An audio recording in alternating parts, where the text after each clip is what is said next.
Hello! Welcome on in, beautiful, wonderful souls. Thank you so much for coming along. I appreciate it. My name is Matt. I'm going to be your GM for this brand new campaign, which is the Atomless, which is the first ever Starfinder campaign. Oh my gosh, so exciting. It's so beautiful, wonderful.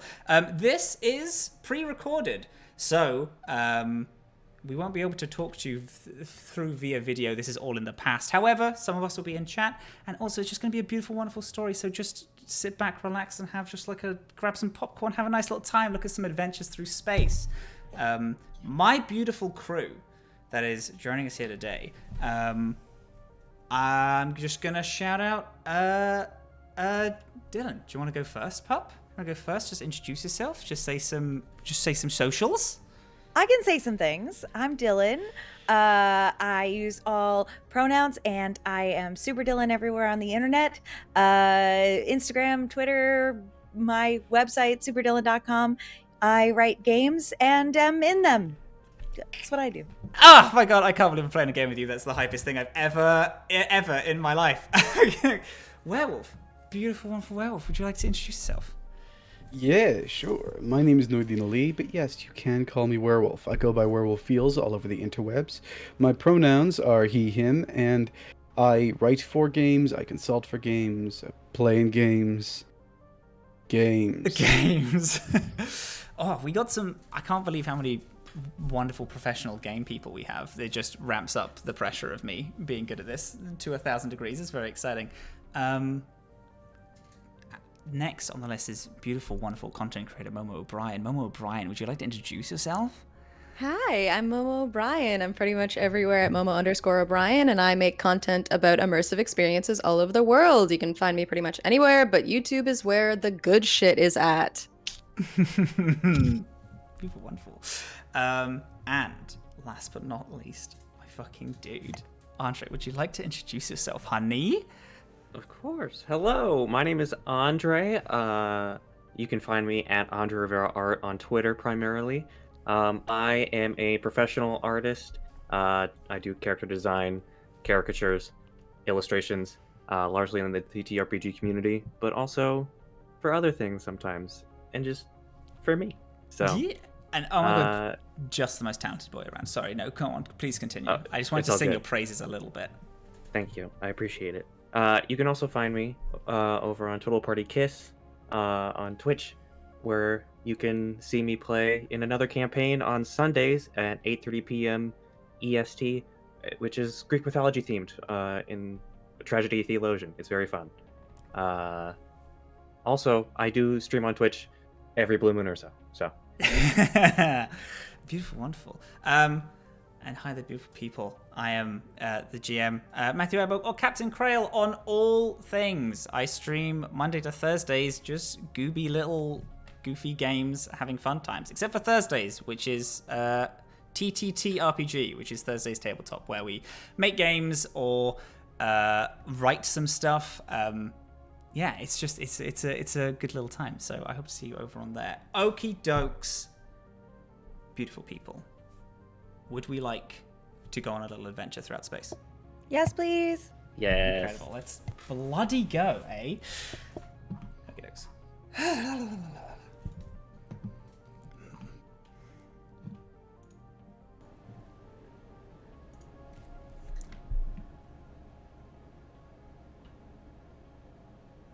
The people say that the being who created all things ripped themselves into atoms only to give the dark void of space life. They say they plucked their own eyes from their heads, gave it to the universe to make stars. They tore their skin off so the universe could use it to forge planets. They drained themselves of their blood, flowed into water to make sure life could grow. Their sacrifice made the universe so overwhelmingly happy that the once dark void burst into colour and light. Swirls of reds and purples, greens, yellows flowed throughout the galaxy like paint in water, The vast and now colourful sea stretched endlessly out, and it brimmed with life. And after years of pondering and living, those creatures that lived on those planets, they found ways to connect with one another. And then they met and told stories and laughed and cried about the sacrifice of this being. And they named the galaxy that connected all of them the Atomless.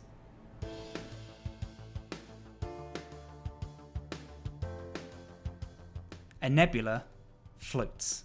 Colours spin, dance around a thin line of darkness that streaks across the stars. This thin black line rumbles, making colours flutter like scared birds. The line glows, and it grows longer and longer, and then bursts open, forming an open eye. A ship stares this eye down as it floats helplessly in space. But this seems too big. Our story can't start here. Let's reconvene. Of all of the solar systems that drift through the Atomless sea, our story starts on a space station in the Acer solar system. The warm sun of Acer warms the cold hull of the VA-11 space station in a vibrant light. The VA-11 is used as a meeting place for travelers all throughout the galaxy to catch up with old friends, toast to new goodbyes, and recall old adventures. The halls are packed with different species traveling from all over the galaxy. Vendors set up in long hallways selling foods to advertise their planet. Hey, get your schlorps here, only from Caesar. Hey, we got sugared gabloms over from Nert Noir. You won't find them anywhere else. Hey, we got fresh gwamps caught in the last solar day all the way from Ron. The best gwamps you can eat. People hustle and bustle and barter and bribe before their ships take off. Some starting their stories, some ending them. And this story begins with a roll of a dice. Can everyone roll just a cheeky D20 roll to see who is going to be introduced first in our little story? We're playing this game. Oh, we're playing this game! I got a cheeky little 13. Oh, I lovely. also got a cheeky little 13. How dare you? Shit. How dare you? All right, is there anyone high? Do you also want me to roll? Because I remember I have special privileges because I'm dating you and I asked to go last. Hey, listen, we have our fun, sexy little understanding of one another. No, you don't need to roll. You're good, honey. Thank you, I love you. What do we get? A cheeky less than little 18. Oh, there you go. Hey, listen, 18 is the one. Let's start here. Oh dear. Let's start here. Let's get up some fancy little let's get some fancy little tunes, eh?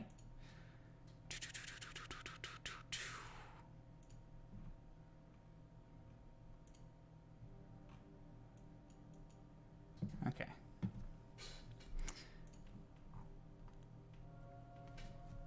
The soft lights of the resting area, although turned down to their absolute minimum, blind you.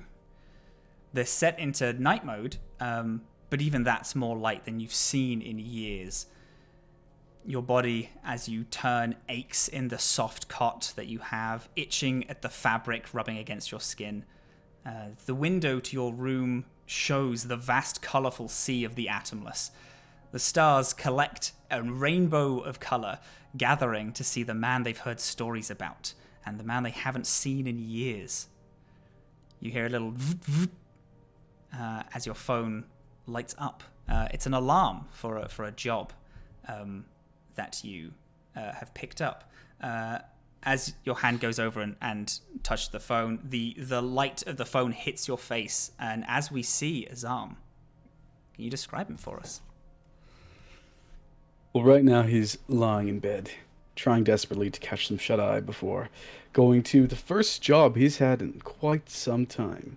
From the human perspective, one could say he does look very human, like a brown-skinned, heavily bearded, long, black-haired human man. But there's some rather large differences. For one thing, he stands at like 6'4", and lying down, he's slightly longer than that.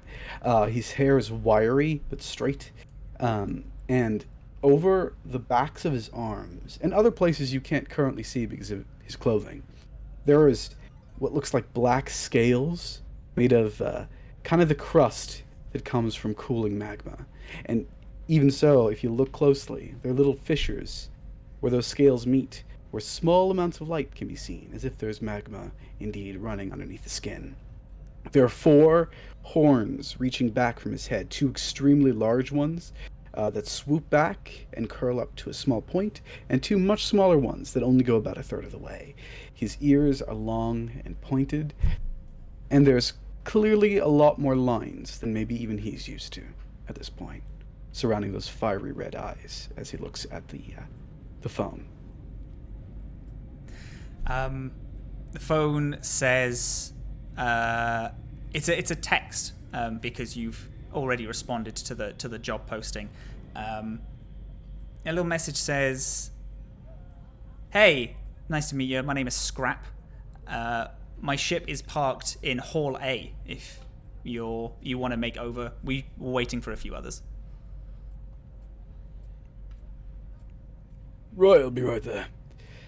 He gets out of bed and puts on a pair of like grayish, heavily pocketed pants, a white long sleeve shirt rolled up to the elbows. I mentioned he was clothed before. He has an undershirt underneath that, a burnt orange scarf, and a quilted vest that barely covers the upper half of his torso, and then slips on some really tall boots. He's got a very broad sort of build about him, and a little bit of extra weight around the middle. As you leave and you find your way to Hall A, you walk past a calf in the main market area, and you see a Kalasha, this 4-armed grey humanoid. They're sat at a table in this apron. They're holding a thick black fluid in a thermos with 2 of their 4 arms, and the other 2 seem to be like typing on a touchpad. You've met this person before. You know their name is Keely. She spots you and she perks up. She's like, "Oh, well, hi, darling. How you doing?" I'm doing good. First job in quite some time. Oh my God, they got back to you, did they? I did. Quick question. Do people say good morning on a place like this? Or... Yeah, I mean, I guess it's pretty normal for people to say good morning. Some people who have been on here, they tried to make, like, good waking.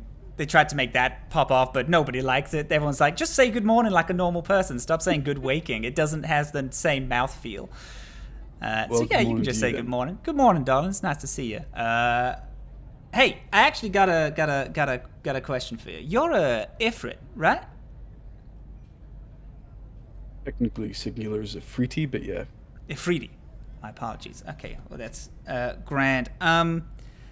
What's your planet called? They hold up their little tablet and they're like, "I got a crossword I'm trying to do and I don't know the answer. I'm trying to do it without Googling, and I feel like speaking to people, that's that kind of, it's all right." E, 2 R's, U-M. U-M. Hey, you hear a diddling on the pad. Well, thank you so much, honey. I appreciate that. That's a tough crossword. Most people haven't even heard of us. Well, apparently that's why they put it in. Hey, can I get you anything? I owe you for getting this. I've been stuck in this for a few hours now. Well, what's in thermos there? Well, this is it's just a weird, like, as they swill it around, it's like this thick, like quite viscous fluid. Like it's supposed to keep you awake. It's real warm. Apparently they made it on Earth, but we kind of just messed up the recipe because of all the stuff, and they used the wrong type of thing. It's nice though. It's Kalishtar. I'll take a cup of that, and maybe something snack-like to go. Yeah, sure, huh? Tell you what, what's your favorite sandwich? Or snack at all, I'll make it. We got a bunch of stuff in the back. It's quiet today. People are too busy traveling. I don't remember. All right. Hey, listen. Social pressure is hard. Don't you worry. I'll get you just like a normal thing. Are you vegetarian or anything? Did you get you sorted out? Nope. I eat meat. Okay. Yeah, sure thing. Yeah, I'll get some. They scurry off into the back room, and there's after a little bit they come out with like a pre-wrapped just like this like green meat with some just like random leaves in a wrap, and like there you go. I'm not the best cook, but you know, it'll suit you, and it was free, so there is that. Thanks. I just like drop it into my vest. We'll see you again, I'm sure. Well, I do hope so. Don't you be a stranger. You look after yourself on those missions. Yeah, I will. All right. I'll Take see you care. later. You too. Does Azhaam go right to the meeting place, which is Hall A, or do they? I feel like, around. yeah, they don't want to screw up their first day on the job, considering it's been so long since they had one. So yeah, they'll show up, not just on time, like a smidgen early. Right. You go walking off, and again you find your way. It's pretty simple. You as you are walking to the to Hall A, you pass by Hall G as you're just walking through, and in it stationed is a large carrier ship, and in front of the docking bay are a few people in these like very manicured, strong, imposing looking green armor. They as you walk, you feel a watch on the side of you. The hand that's not holding the cup of coffee, like there's a grinding sound coming from it as I inadvertently make a fist and just clench as I walk on past, trying not to stare. You walk on past, and you walk toward Hall A. Our other two people, who both got 13s, would you all like to roll again? Or one of you can, of course, be kind enough to offer the banquet to someone else. What do you think, Dylan? You want to roll? Let's roll. Let's roll. I'm feeling Okay. competitive. Yeah. With that starting off. Oh, well, I only got a 5, so. And I got a 6. So Ah! very unconfidently, booyah. It doesn't matter how much you win by, as long as you win. That's it. Yeah. Exactly. Ike. The gentle hum of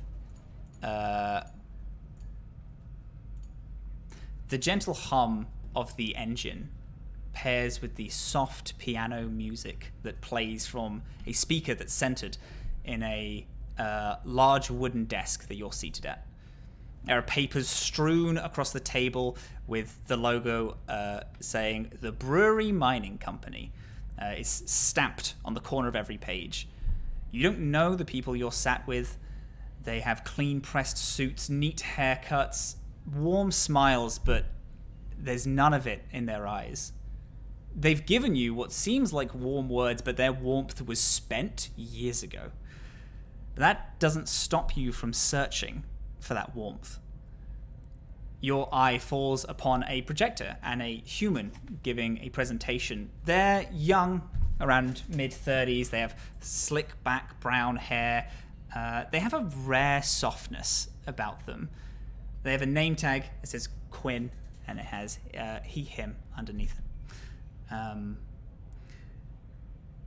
Right, well, with the brewery and cert merger and with the incident that happened a few years ago, we are looking quite pretty. And there is a small chuckle. I really think that we can use this time to expand ourselves and move up in the places, that that we, deserve to move up in. As you're all aware, as I'm sure, the shareholders meeting is coming up soon, and with that there'll be a lot of people to impress. Both of the CEOs are going to be down, and there's a lot on the line. But honestly, there is nothing that, after we've secured this deal, there's nothing that we can't do. They look around the room for some form of reassurance, and their eyes fall upon you. Hi, can you describe yourself? Yes, I am a pretty little rat girl, who is, maybe on the shorter side of human heights, something like 4'9"-ish, and she's wearing a skin-tight bit of pink armor and a cloak around her shoulders. Right now the hood is down, and her ears, which are quite large, she has kind of tried a little bit to tuck them back as to not take up too much space. Quinn gives you a soft smile and then gives it back to the room. Then continues to the presentation. We join back at the break. Everyone in the room is sitting around. They're talking for lunch. There are like an array of just little sandwich dishes and just some like picky foods for the group. And they're all mostly talking amongst themselves. Ike, what are you doing? Well, kind of just like twiddling the tip of her tail between her fingers, waiting and looking and hoping that someone will acknowledge my role in this or anything at all. After a little while, there's a quite hearty laugh as this Quinn like pats the shoulder on someone, and they walk over to you. I drop my tail. Hey, how are you doing? You okay? I'm just fine. Yeah. Mm-hmm. Well, sorry, it was rude of me earlier. I mentioned the shareholders meeting and the winter ball. That was bad of me. I shouldn't have done it because it's only for people who actually work in the company, and you don't. You got the you're helpful and you've gotten here, but I'm sorry about that. No, I of course, I totally understand. It's just, well, shouldn't I be involved with shareholder meetings? Just, things like that. Maybe I could advise a little bit on how things are going to work. Well, I have a little bit of skill in that. Well, okay. See, because the problem is that I can get you a ticket. Of course I can, but like my car is broken down, and getting you a ticket and fixing my car, it seems like a thing that's just like a little. It'll be hard to do. You understand? I really do, but well, first of all, if you have problems with your car, I could help with that too. I could probably find some of the parts you're missing, but also, if it's too much trouble, I don't want to be there. It's just that I just thought that maybe I could help to troubleshoot a little bit. Oh no, I want you to be there. Absolutely, of course. It was so much fun to have you there. Yeah. Our shareholder meeting's usually fun.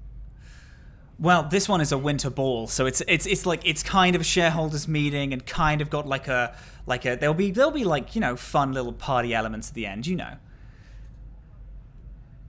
Well, and Aigo kind of pick her tail back up between her hands and say, on second thought, I actually don't really have anything I could wear to a ball, so let's just focus on the job. All right, hey, whatever you say. They take a few steps away, and they they pick their phone out their pocket, and they stop kind of in front of you, and they scroll for a little bit, and they're like, you know what is absolutely devastating? Do you know the theme park Leviathan Eye? Do you know of it? It's just outside of Ran. Have you ever been? I know of it. They had these drinks called ice storms, which were like they were goofy, absolutely filled with sugar. They had these like little eyeball looking things in it. It was very silly. But I heard that one of the shareholders they love this drink, and it was what they grew up with in their childhood, you know. But you know, the Leviathan Eye, like a few days ago, it's such a shame because it crashed into the asteroid belt that it's next to, so we can't get him. And you know, now I know it's not very good of me to say, but you're a smuggler, aren't you? You've done a lot of smuggler type things. Gotten drinks from the lower decks to the uppers. I think you know that quite well. Well, all I'm wondering is if you are able to just get a hold of some of these drinks, then I could buy you a new dress, and I can definitely get you I can get you a ticket into the shareholders meeting if you'd like. Of course, it's entirely down to you, but you could go with the shareholders. You can rub some elbows. You know, we could get you permanently living in the upper decks. Of course, if you want. I understand if you don't. You know that we make that. We make them. It's just not. You know, it's not the same if you don't get it from the actual place that it's made. Well, right. I mean, I can get them. I can get those. Would you? Oh my god, Yeah. that'd be so wonderful. One of the other people like hits Quinn on like the side of the knee. They seem to be overhearing the conversation. They've got like a female form, but they're android, little mohawk, tied quite neatly. They just bat them on the side, and they're like, Quinn, come on. It's like, what? No, it'll be, you want to go to the ball, and we need these drinks. If you go to Leviathan's Eye, the little, or what's left of it, I'm sure there's some ships going out to travel and scrap them, then I can absolutely get it. I'll pay for the dress and everything. We'll get you the top range people to do so. Does that not sound great? Do you know my size? Hey, I'll take you to a tailor. We can get it all figured out. Absolutely. A tailor. Yeah. Doesn't that sound like the best?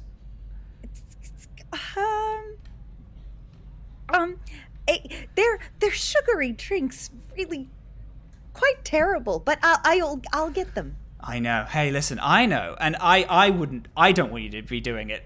Like, not that I don't want you to come along. It's just, you know, the drinks aren't very good, but you're just such a whiz at this stuff, at picking up things, you know, that it'll be wonderful, and it'll look good for both of us. Oh, you mainly, because you're the one who picked it out. Right. Yes. I'll do it. Fantastic. Well, the job boards outside, I'm sure there's a few posted. I think I saw one earlier for a ship traveling to Leviathan's Eye. Maybe you could go and hop on that one. And hey, listen, all we're going to be doing is talking amongst ourselves about this certain brewery merger. It's entirely boring, and I can't imagine that you'd want to listen to it. And I'll fill you in after when you return. Sounds terribly boring. And she will skip out of the room and put the cloak back up immediately after she walks out. You hop, skip out. The doors have a sudden like, and then you leave, and then and shut. And there's like a crowd of people, like a flood of noise. The soft piano music and the soft clicking of the typewriters have immediately left. I said typewriters, which is now canon. Everyone uses typewriters in this universe, apparently. The typewriters in the other room leave, and now there's like this talking of people. There's hustle bustle walking around, and there is a job board which is just down the hallway a little bit. What's Ike doing? Well, in the crowd, she kind of seems smaller, instantly. The hood up and her tail kind of like clutched in towards her body as she sort of blends into the crowd of people to get a look at the board. You sidle up close to it. It's pretty. It's a board that as you like arrive near it, it seems like a bit too tall, but then like lowers itself, almost like understanding your presence. And yeah, you see a few jobs on there. There is one posting from a contact called Scrap, who is in Hall A, and they're saying that they're going to Leviathan's Eye. It says, you can take what you want. I'm just there for one thing. We'll offer a free ride to anywhere you want if the job goes successfully. And again, you can keep what you take. Is this like an electronic kind of board? Yeah. Well, I like go and press my finger to that. You press it, and there's like, you feel as it like ding and glows. You feel a small like energy through your finger, and it kind of follows down your arm to your hip, where you feel a small like little buzz. Upon looking at your phone, there's a little message just saying, "Hi, thanks for agreeing to come. I'm in these coordinates in Hall A. We have a full crew now. Hope to see you soon." I'm off. As you walk down the halls and make your way toward Hall A, Theriac, hello. Your mind breathes.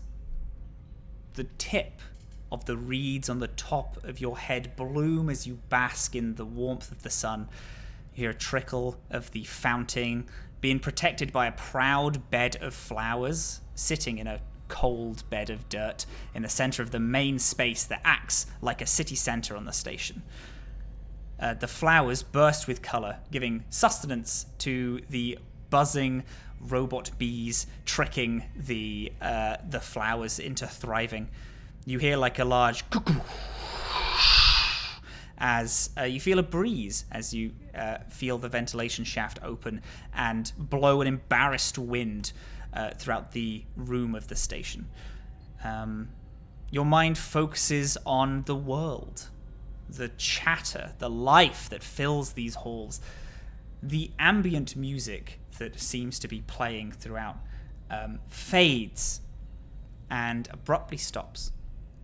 And then a mascot pops up on the screen. They have a purple lion-like body, but where the mane would normally sit is this wreath of tentacles, and their face is a lot more humanoid than it should be. Well, hey there! Have you ever wanted to snuggle a sharp wing? You wanted to kiss a carrack? You want to form a friendship with a frugi? But can't because they're just too dang vicious? Well, here at Wild Times, we've made these once scary beasts regard you as a friend. So come on down to Wild Times on Eden. Tickets start at 500 credits. Book using the code I want to have a wild time for 10% off if buying 4 or more tickets. The advert cuts off after showing a few more animals, and then the music comes back and returns. As it returns, and the sun and eyes that were once looking upon the screen seem to just flow back throughout the room. Theriac, would you like to describe yourself, Bunny? Yes. Theriac is about 3 foot tall organism with a humanoid body. Their head and the sprouts that come out from on top of them resembles a garlic bulb with purple petals that sprout forth. They have pretty tight-knit features around the center, mostly just eyes and an opening for a mouth. They wear a single lens visor over their right eye. Their ensemble is very clinical, I would say, with a jumpsuit underneath that almost looks more like a gallabera, a very tropical sort of feeling, layout and design and colors, and with a single badge on their pocket that probably displays a photograph of them and then their name, Theriac. Their arms and legs are more like roots, and then there are some almost like clay-like elements that are incorporated as well around the joints and some of the longer elements of their body that aren't as flexible.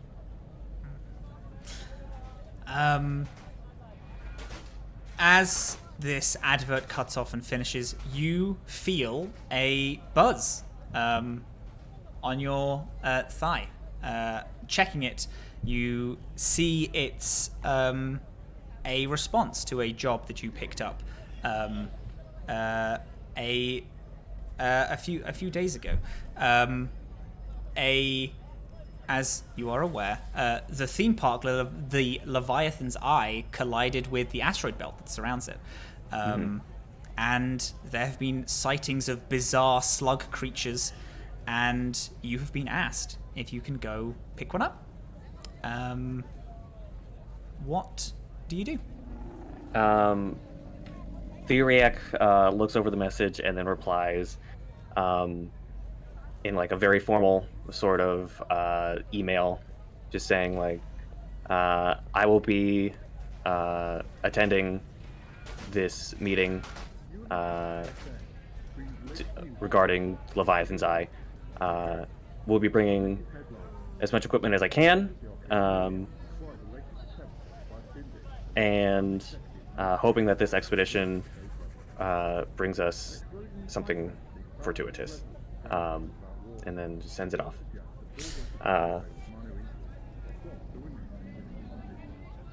Am I in the in my current abode on Adun at the moment, or am I at? You are on the VA-11 space station. Oh, I'm already on VA-11. Yeah, okay, you're cool, on VA-11. All right. Yeah, you got here a few days ago, and you responded to this request whilst still on Adun. Right. So right. it's been a few days since you've accepted this. This little note. I think after sending off the message,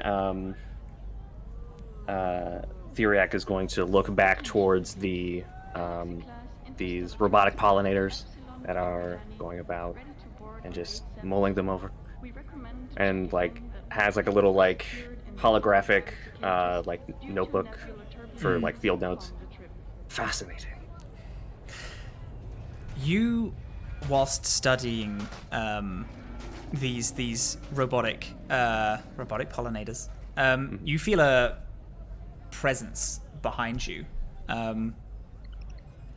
When you turn, you see a patra, which is a large leopard humanoid. They're wearing a small waistcoat, have a little trilby, and have a little paper notebook, just like a little holographic notebook, just like you do. Hey, my name's Beck. She hurts. It's nice to meet you. Pleasure's mine. Thank you. Your name is Theriac, is that right? That's right. Wonderful. I'm working on a story about the living conditions of the animals on Idun. I understand you're one of the head scientists working there. Would you mind answering me a few questions?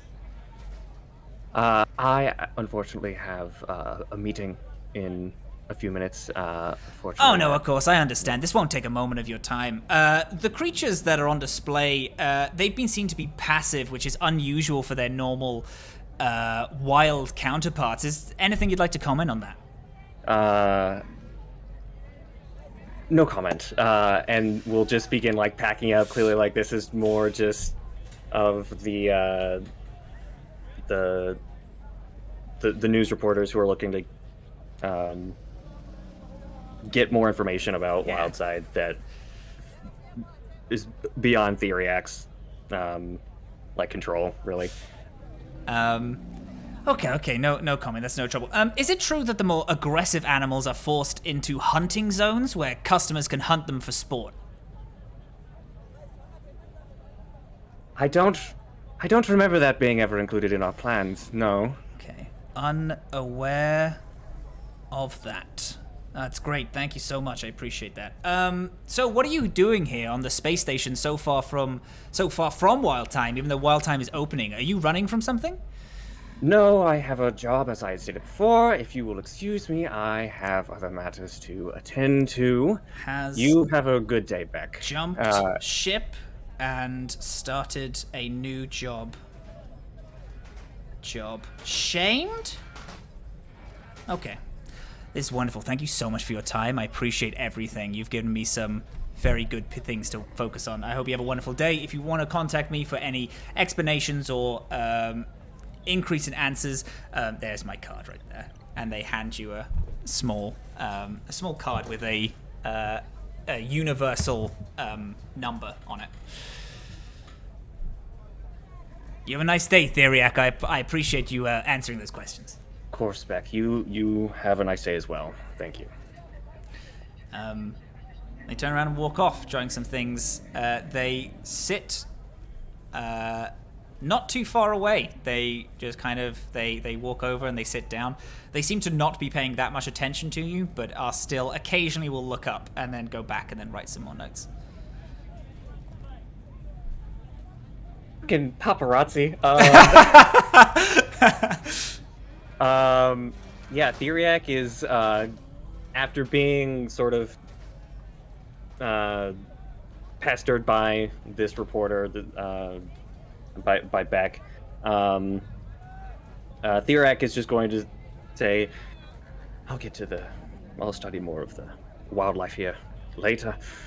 And is just going to go ahead and walk towards Hall A, keeping an eye out maybe for like anyone else who's more of the media type and trying to avoid them.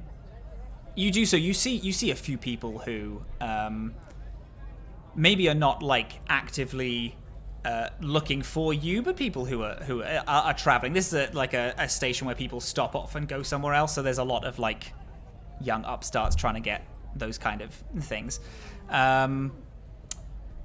You walk through the halls, and eventually you walk to the place that you've been asked to meet. As you walk down this long stretching hallway, you see through the windows there's a ship that's docked in Hall A of the VA-11, which has been nicknamed Valhalla by passers-by. You see in front of you, just before the doors that enter Hall A, there is a you see Azhaam, who's standing there, and as you walk closer, you spot Ike also, who walks from another direction. You all seem to get to in front of these large metal bay doors at the same time. Through the some few glass panelings and some windows, you spot a ship that seems to be built of all different parts of different ships. It seems to be just like a bit of a mishmash of technology. But you all arrive at the same time.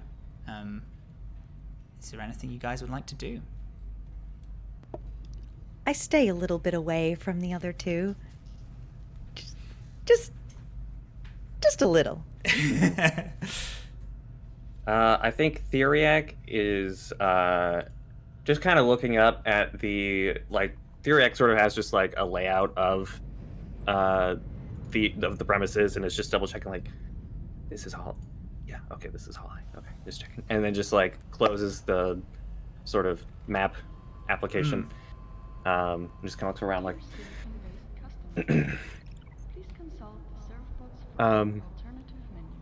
hello? Are you all here for the opportunity? I'm here for a ride. A ride? Yes, the free ride. So, Patchwork, vs. either of you scrap? Scrap? No, Scrap. Scrap. like scrap metal or? No, this is... I got... Okay. I was told that there were going to be, this was an expedition regarding possible mollusk-like species. No? Not ringing? Okay. I saw a job that... Yes, I saw that. I saw a job too. Well, it wasn't... Now that I think of it, wasn't really a job. Actually, was more of just an offer for a sort of free taxi. I think what's going on is it's probably something the van needs a crew. So. Well, but why are you here then? Scientist. Oh, well, I was told that there would be some sort of zoological sort of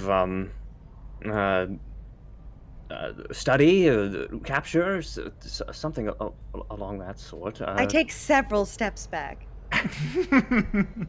And you know, it's for understanding the sort the xenoecology of this possible.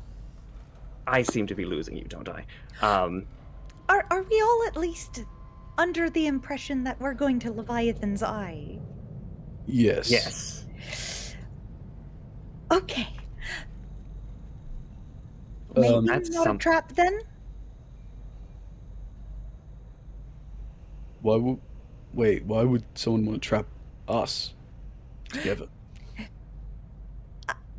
I like to assume that traps are just sort of always waiting. Can I sense Around motive? any...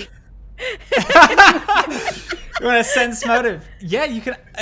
Okay, you can absolutely roll sense motive. That's no trouble. Would you like to sense motive on the job or on Ike? Ike. Okay. Yeah, sure. I guess we can have a our first little roll will be a dual roll. Hell yeah! So, this depends, Ike. With what are you? First of all, Azhaam, what are you trying to suss out about them? Is this a person who thinks that they're in trouble, or just a person who's paranoid? Okay. Like, now, is this their natural state of being, or you can always just freely give this information if you'd like, but if you want to keep it like a little more hidden, you could roll a bluff check if you'd like, and Azhaam, you roll me a sense motive, and whichever one's higher, we get that spicy little tidbit of information, which you can use as you see fit. I'll go with the bluff check. That's a 2. Oh, love that. No. Cheeky little first roll as a 2. Love that. I got a 23. So, you can use that information. The answer is both. Oh, great. She is both always like this, but also is afraid that someone would be after her. Yeah. I think introductions in order. Yeah. I'm Azhaam. How do you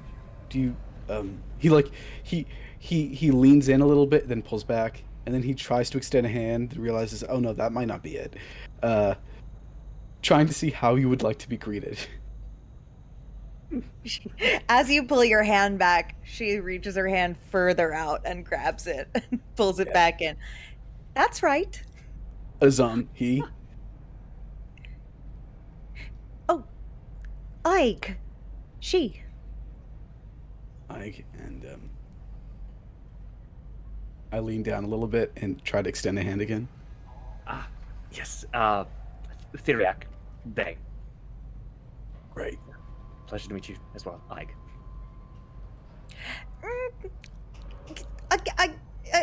The whole study of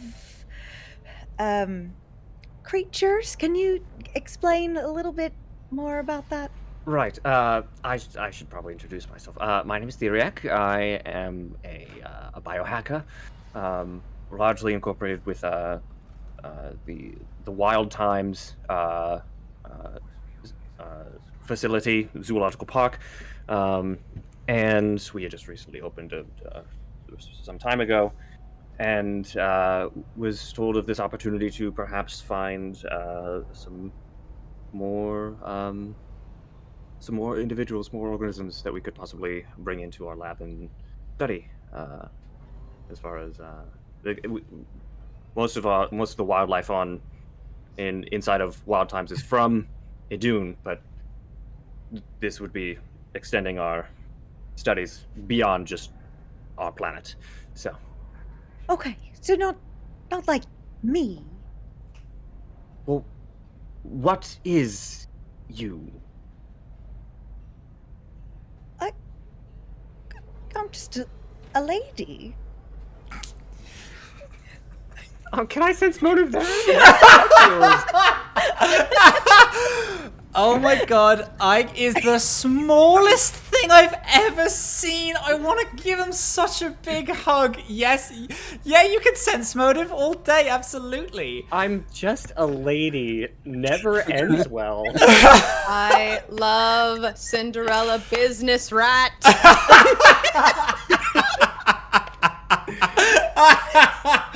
All right, here we go. Sense motive, baby. Oh no. Are you bluffing, Dylan? Oh yeah, you can. Again, you could do like as any role that you would like This to. isn't really a bluff. She doesn't understand the question.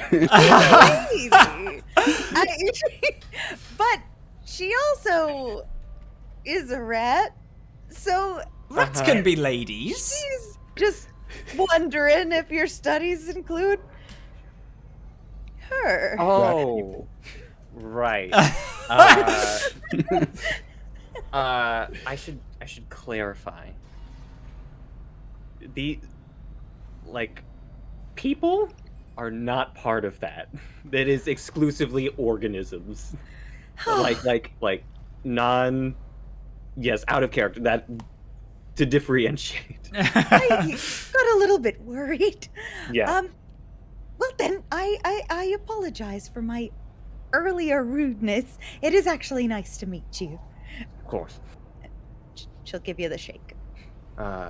Yes. What is it exactly that you do for a living? Azhaam? I am just I just take small jobs here and there. Yeah, just Freelance place to worker. place. I see. Yeah. Exactly that. Yeah. Freelancer. Ditto. Two freelancers. Very very good. Well, I'm excited to be working alongside you. I hope that this provides you more opportunities going forward. I suppose we are on the same expedition now, aren't we? Good Well- question. Go ahead. You were right, though. Scrap? We haven't seen a scrap anywhere, have we? No. I will reiterate that you're stood in front of the large bay doors to go into the Hall A, where you can see the ship beyond. Just to reiterate. So yes. Well, then I guess we're all here for the same job. We might as well go in. Certainly, yes. And we'll. I just click the button to open the door. Yeah. Yeah, you click the button and the doors open and you see ahead there's this long metal hallway, and at the end you see the ship more clear in view.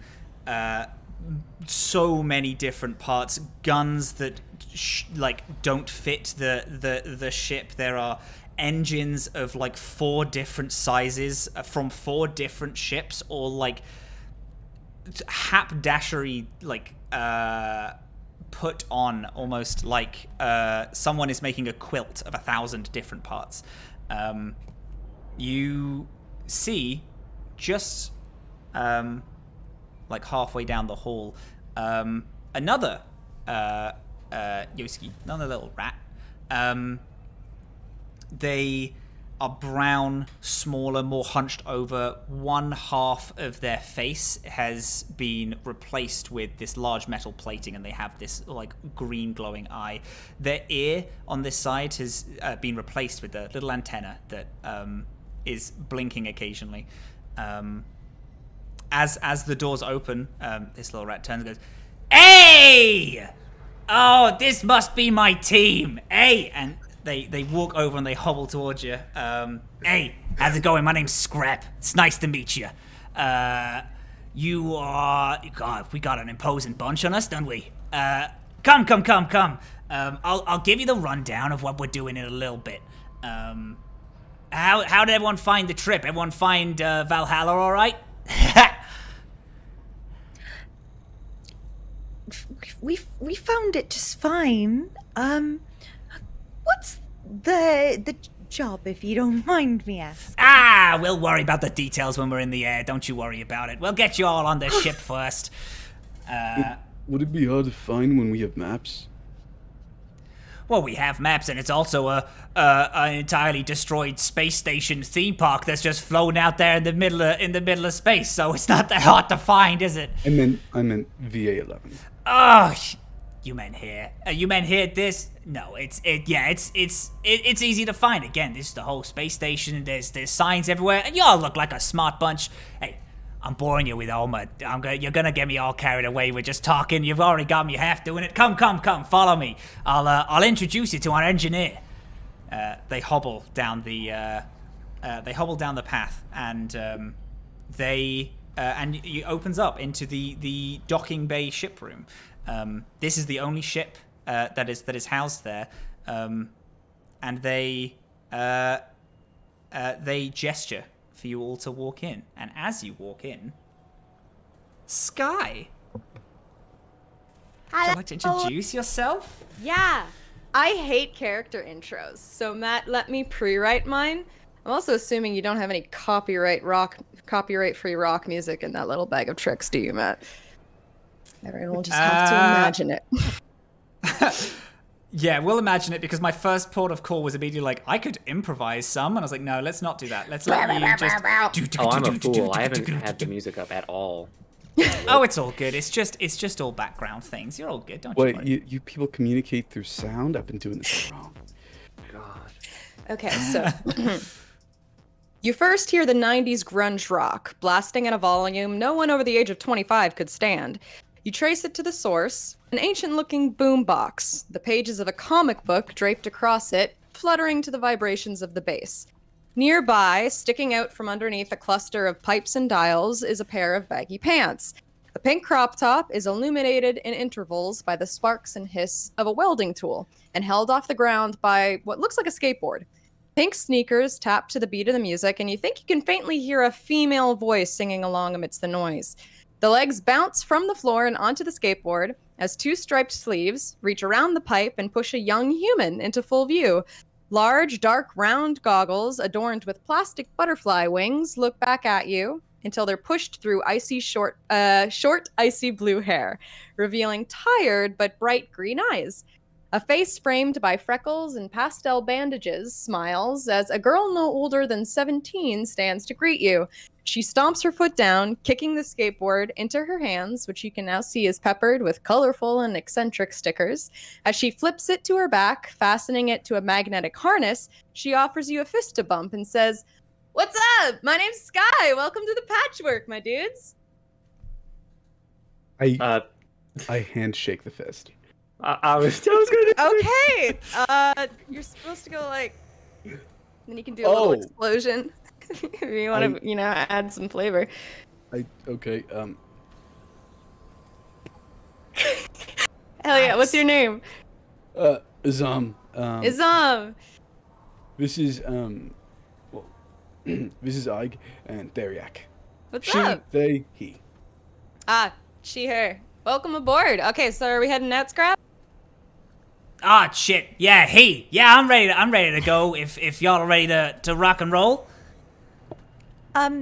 Ike has kind of hung back a little bit, and is trying to get a quick assessment of the place, especially this engineering room, just to see if it feels Skye-worthy, and also maybe to see if Scrap feels Skye-worthy. Skye obviously is Skye-worthy. That's the it's the other two. Yeah, no, Skye seems solid. Yeah, Skye is Skye-worthy, absolutely. Do you want to go on? I think Theriac just comes up to Skye and is like, "Hello, very nice to meet you. You're the engineer in this in this project. Very nice to meet you. My name's Theriac. Nice to meet you too. And it'll be a pleasure to work alongside you. Not a $10 word. Yeah, we got a guy who could speak for the for is all he the gonna be galaxy. the brains? We got the brains. We got the brains. We've been waiting for someone like you. It looks like we got the brains, the brawn, and look at the cutest little lady over there. Hey. Oh my God, you're so cute. You're so smart. So cute. I'm so sorry. I do sincerely hope that we all have higher functioning cortex organs to use. You feel like a good brain? Is that what metal you said? arm thrown Cortex? around you. Who's Yes. this guy talking about cortexes? God, get on the ship. What you doing? Y'all do Ike, realize we're can you roll stealing me- stuff from a broken down. Hey. Later. actually haven't We'll go on the told ship. We'll Joe get on the yet. ship. We'll get on the ship. Ike, do you want to roll me? You can roll me an engineering if you're trained in engineering, or you could roll me just a perception if you just want to. Yes, I would like to go for engineering, please.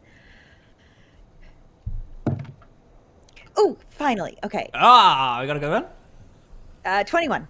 Oh, beautiful.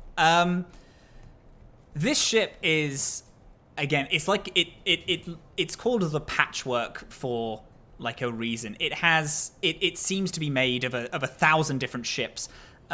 Looking inside, you see each chair is different.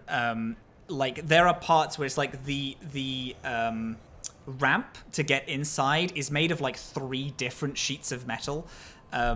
It looks kind of like a mess, but it does look very functional. The engines seem to power up and like are still like humming along.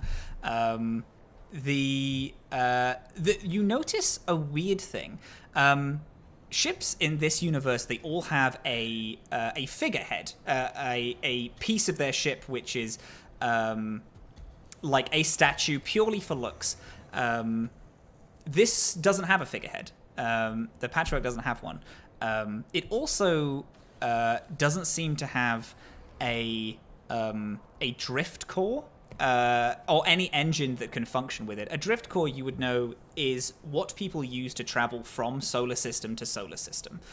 So if you have a functioning ship, you can fly like planetary to like planet to planet.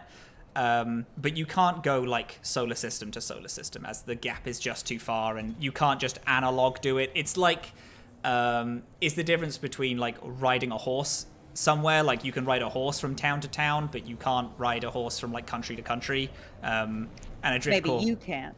Yeah, I am a loser. I can't do that, unfortunately. But I've heard people can. I'm just a city slicker. Yeah. So it works. It's a functioning. It's as haberdashery it is. This is a functioning ship. Okay, I'll continue to fiddle with my tail, but less intensely. After there's the loud yells from Scrap at Theriac. Is a good way to put it. Yeah. That's the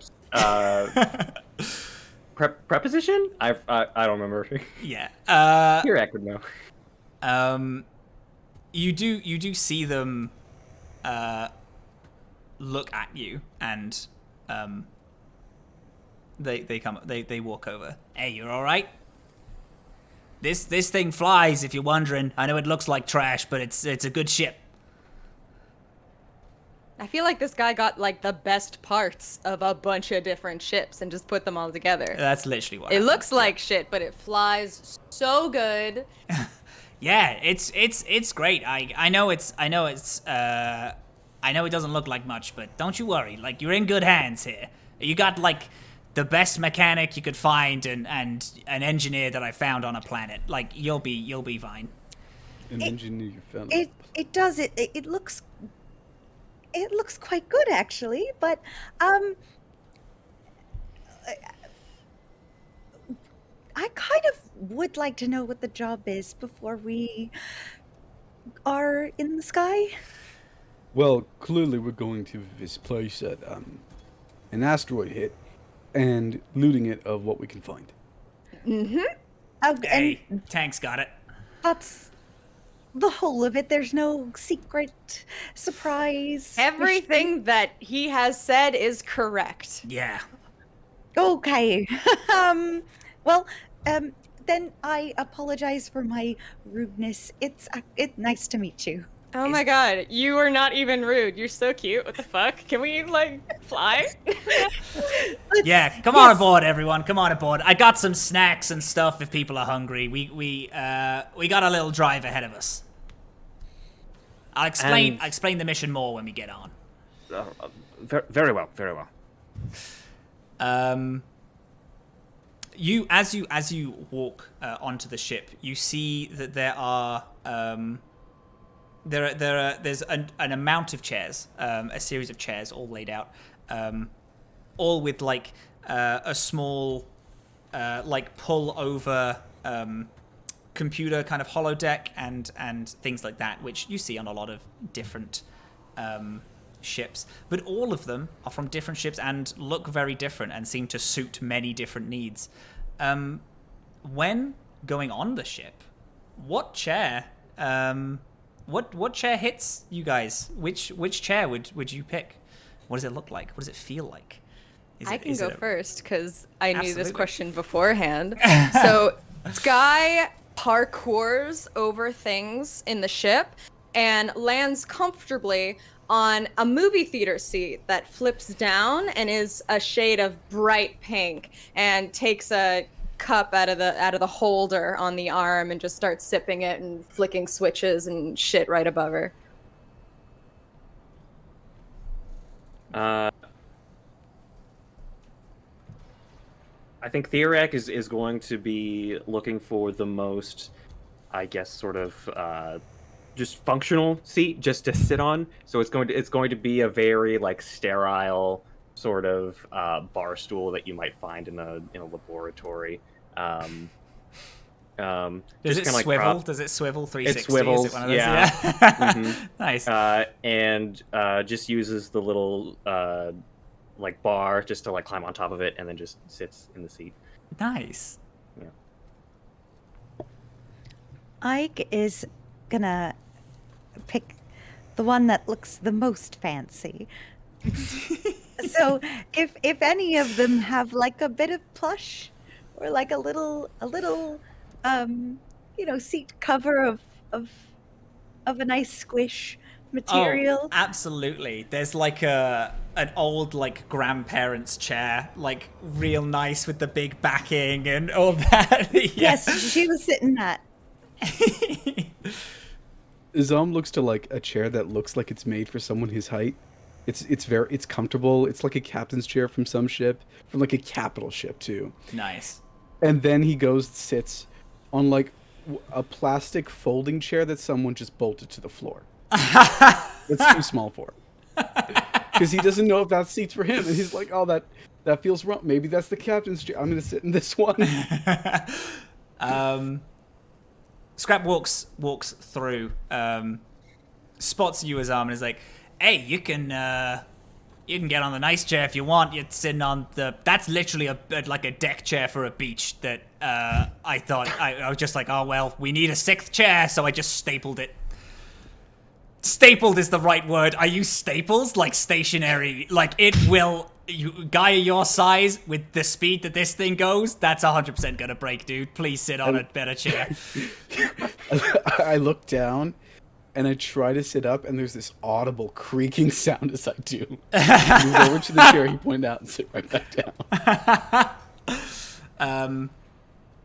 Scrap walks up to the front. There's like it kind of looks like submarine-esque, like the windows kind of go the whole way around at the end of this ship.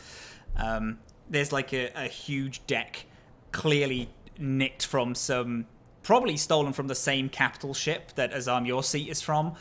It's a very fancy, pretty high-tech switchboard, and it's flicking a bunch of switches. You hear the ramp up behind you. Now, we ain't flown with this many people before, and the first test flight was like, when was it, Skye? Like a few months ago was the first test flight of this? I mean, yeah, but I've done the calculations, dude. Like, it can hold maybe like 6 people, size varying. Yeah, I mean, I guess it'll be fine. But just in case it's not, nah, it'll be fine.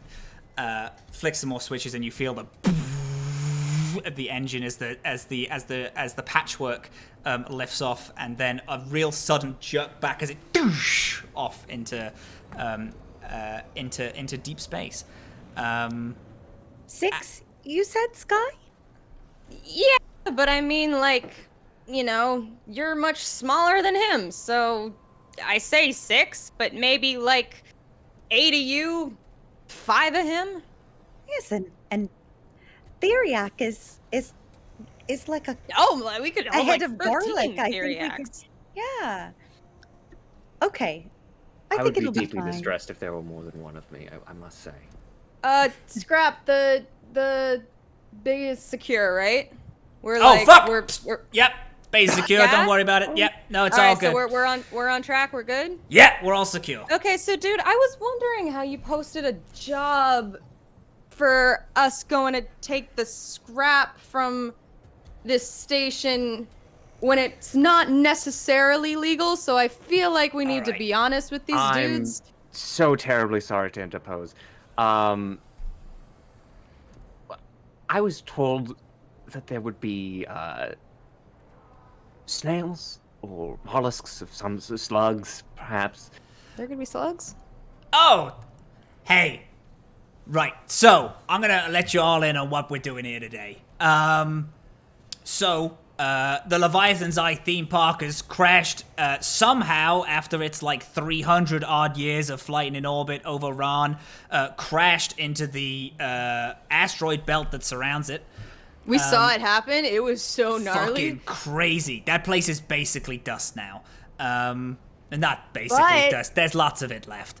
But it's dust full of stuff that no one's coming to take quite yet. Exactly. So, what we're looking for is a drift core. We don't have it yet. We're trying to get out of this fucking solar system as quickly as possible. So, we need a drift core. It should be somewhere in the engine room. These ships normally have like hundreds of them. We just need one. Grab the drift core, bring it back to us. I'll install it. Give anyone who wants a free ride to literally anywhere else. That's fine. Also, any scrap that you guys find, you can keep. It's none of my business. I don't know why you're all here. But yeah, you can keep stuff. Theriac, yeah, there's been reports of the asteroid that crashed into it broke open and all of these weird little slug creatures just kind of came out and are kind of floating there. So yeah, you can grab one of those. I don't know why the rest of you are here, but yeah, no, I'm sure there's something for Alia. We can pick up where we dock a little later when we get a little closer. We don't know if anyone else is coming for this ship, so... And we kind of don't want to run into people, not like now at least, because we might get overrun with hats before you know it. So, Yeah. Do you think that the bar is still standing? I certainly hope so. Yeah. Like, maybe. Yeah, I'm sure. Why, you getting drinks or something? I thought I might. Yeah. Wait. I mean, I'm sure it's all still functioning and open. It seems like the asteroid only destroyed like the outer hull, so there's anti-gravity through like a lot of it since the gravity thing has been busted. But power still should work, and I'm sure the coolers work. Yeah, the bar should be working fine. That's the reason we hired you guys, because, like, you know, there's a lot of cool stuff there, but it's too big a job for me and Scrap, you know? It's a little too dangerous. That's why no one's coming to get their shit yet. Double checking. You said hefts, right? Yeah. Yeah, the big bastards might be coming, but might not. As long as we're in and out, we might be able to slip by them. If we stay there a little too long, then they might appear just to, like, clean up some numbers, make sure that, you know, the place is quote-unquote safer, but if they're there, then it's not going to be safer at all. For everyone, the Heths are a large military group in this solar system. You would all know that they are. You might know some people who are like from there or who know about them. You've definitely seen advertisements all over the place, especially on the VA11, advertising, like, if you sign up to join the Heths, your family gets, like, a lot of credits, like 50,000, 60,000 credits to sign up. Yeah, you would know that about them. If you think you might know more or you want to know more, we can talk and roll dice, and that's fine. That's a base knowledge that everyone would know. I'm sure they'll definitely show up, but if we're quick, which I can be quick. You look pretty quick, Skye. Oh. I can be quick. Theriac,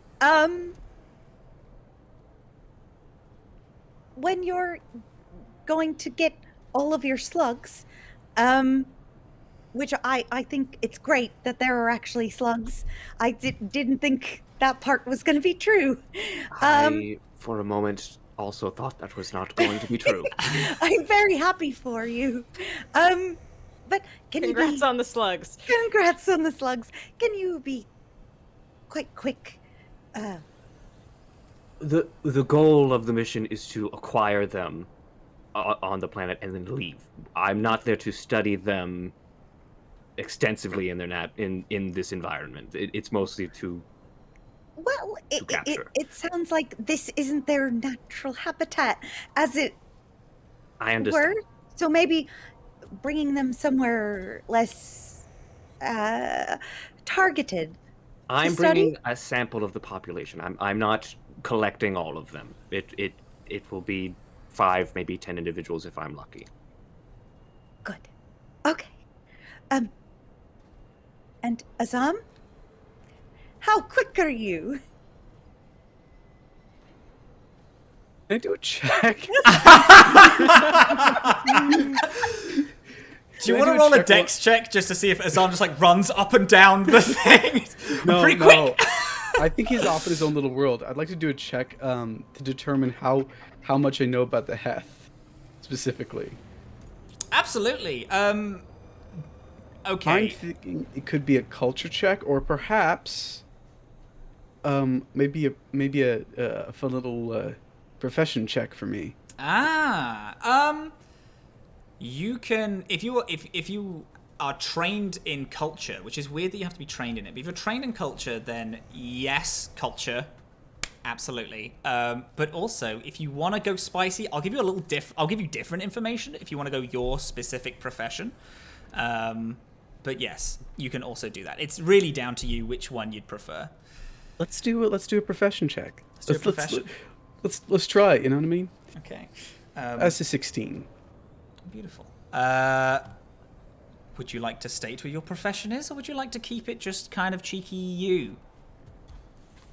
A cheeky me sounds Just cheeky right you? now. Okay.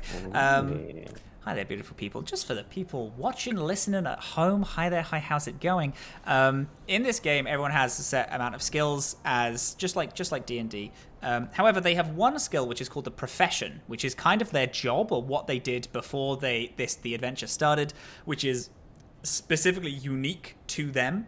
So everyone has like a little spicy, little different one. And you got a 16, you say? Mm-hmm.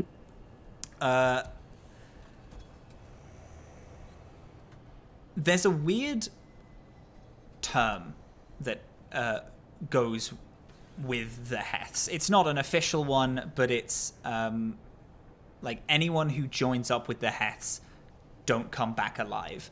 Not in a they die, but they are never the same when they return. People who sign up always are far more shut off and seems kind of like their soul has died a little. In combat, they are brutal, like berserkers. Their full name is Ulthethnar, which is berserker. They are full on. They like raging powerhouse of a unit. They attack in big numbers and completely brutally. So you know these people to be a scary group. Yeah, I'm not that fast. I mean, look at you. You could like pick up 3 of me though, right? Can you like break down a door or something? You know, lift heavy boxes. I'd still not like to face off against, them much. The Heths? Yeah. I mean, like, I don't think anybody here does. I think we're all on the same page there. I would like to go back on a previous statement that I feel like we perhaps flew over rather quickly. This is... How legal is this again? It's not at all if nobody finds out we're there. Because No one finds out that everything is if legal. Let's make sure no one finds out. And be. I mean, here's the thing, dude. Is we get there, we take things, we leave without a trace. Other people get there, they're like, ah, damn, a little bit more than I was expecting got washed away with the asteroid tide. Nobody really gets hurt here. Like, it's illegal, but it's not necessarily wrong, right? The thing is that Like the Leviathan. jaywalking. Like jaywalking. It's like It's like jaywalking, except we get stuff. It's like jaywalking. It should be legal. It's weird that it's not. This place is scrap. If we get there before any government officials get there and then claim, like, all this is, we're gonna do whatever with this and send it back to the government, we're just, hey, listen, I'm here for one drift core. So I don't really give a, like, that's not even that illegal. I'm just saving some money. I'm being smart. You're stealing stuff. I don't know why you're looking at me like that. You want to take a weird little slug thing. Isn't that kind of weird? It's not thievery. That's scientific collection. It's different. Okay, well, I'm scientifically collecting a drift core to add to my sweet ride. Is that good enough for you? Scrap, are there any more energy drinks in the mini fridge? Can you check? I don't know. I overstock those things and you go through them in like 20 minutes. Can you just pass me one? Fuck. All right. I think what the point is that no matter what we're taking, the truth is that a place like this considers it illegal to infringe upon their territory and take anything, including snails or mollusks or mussels. Snails are a type of mollusk, yes. Yeah, I knew that. Common is not my first language. I didn't know that. No, neither did I. And neither did I, Matthew Eckberg, the brain. DM of this. We're all learning today. This garlic over here. No matter what you're doing, it's not considered legal by these people or by, Hef. Which is why we're going to get out of there really quickly with all the things that we get. And then we'll be on our way. Good point. I don't have a gun or a knife or anything. Well, can I ask you something then? Are you looking for anything in particular? We all seem to have a little something that we're after.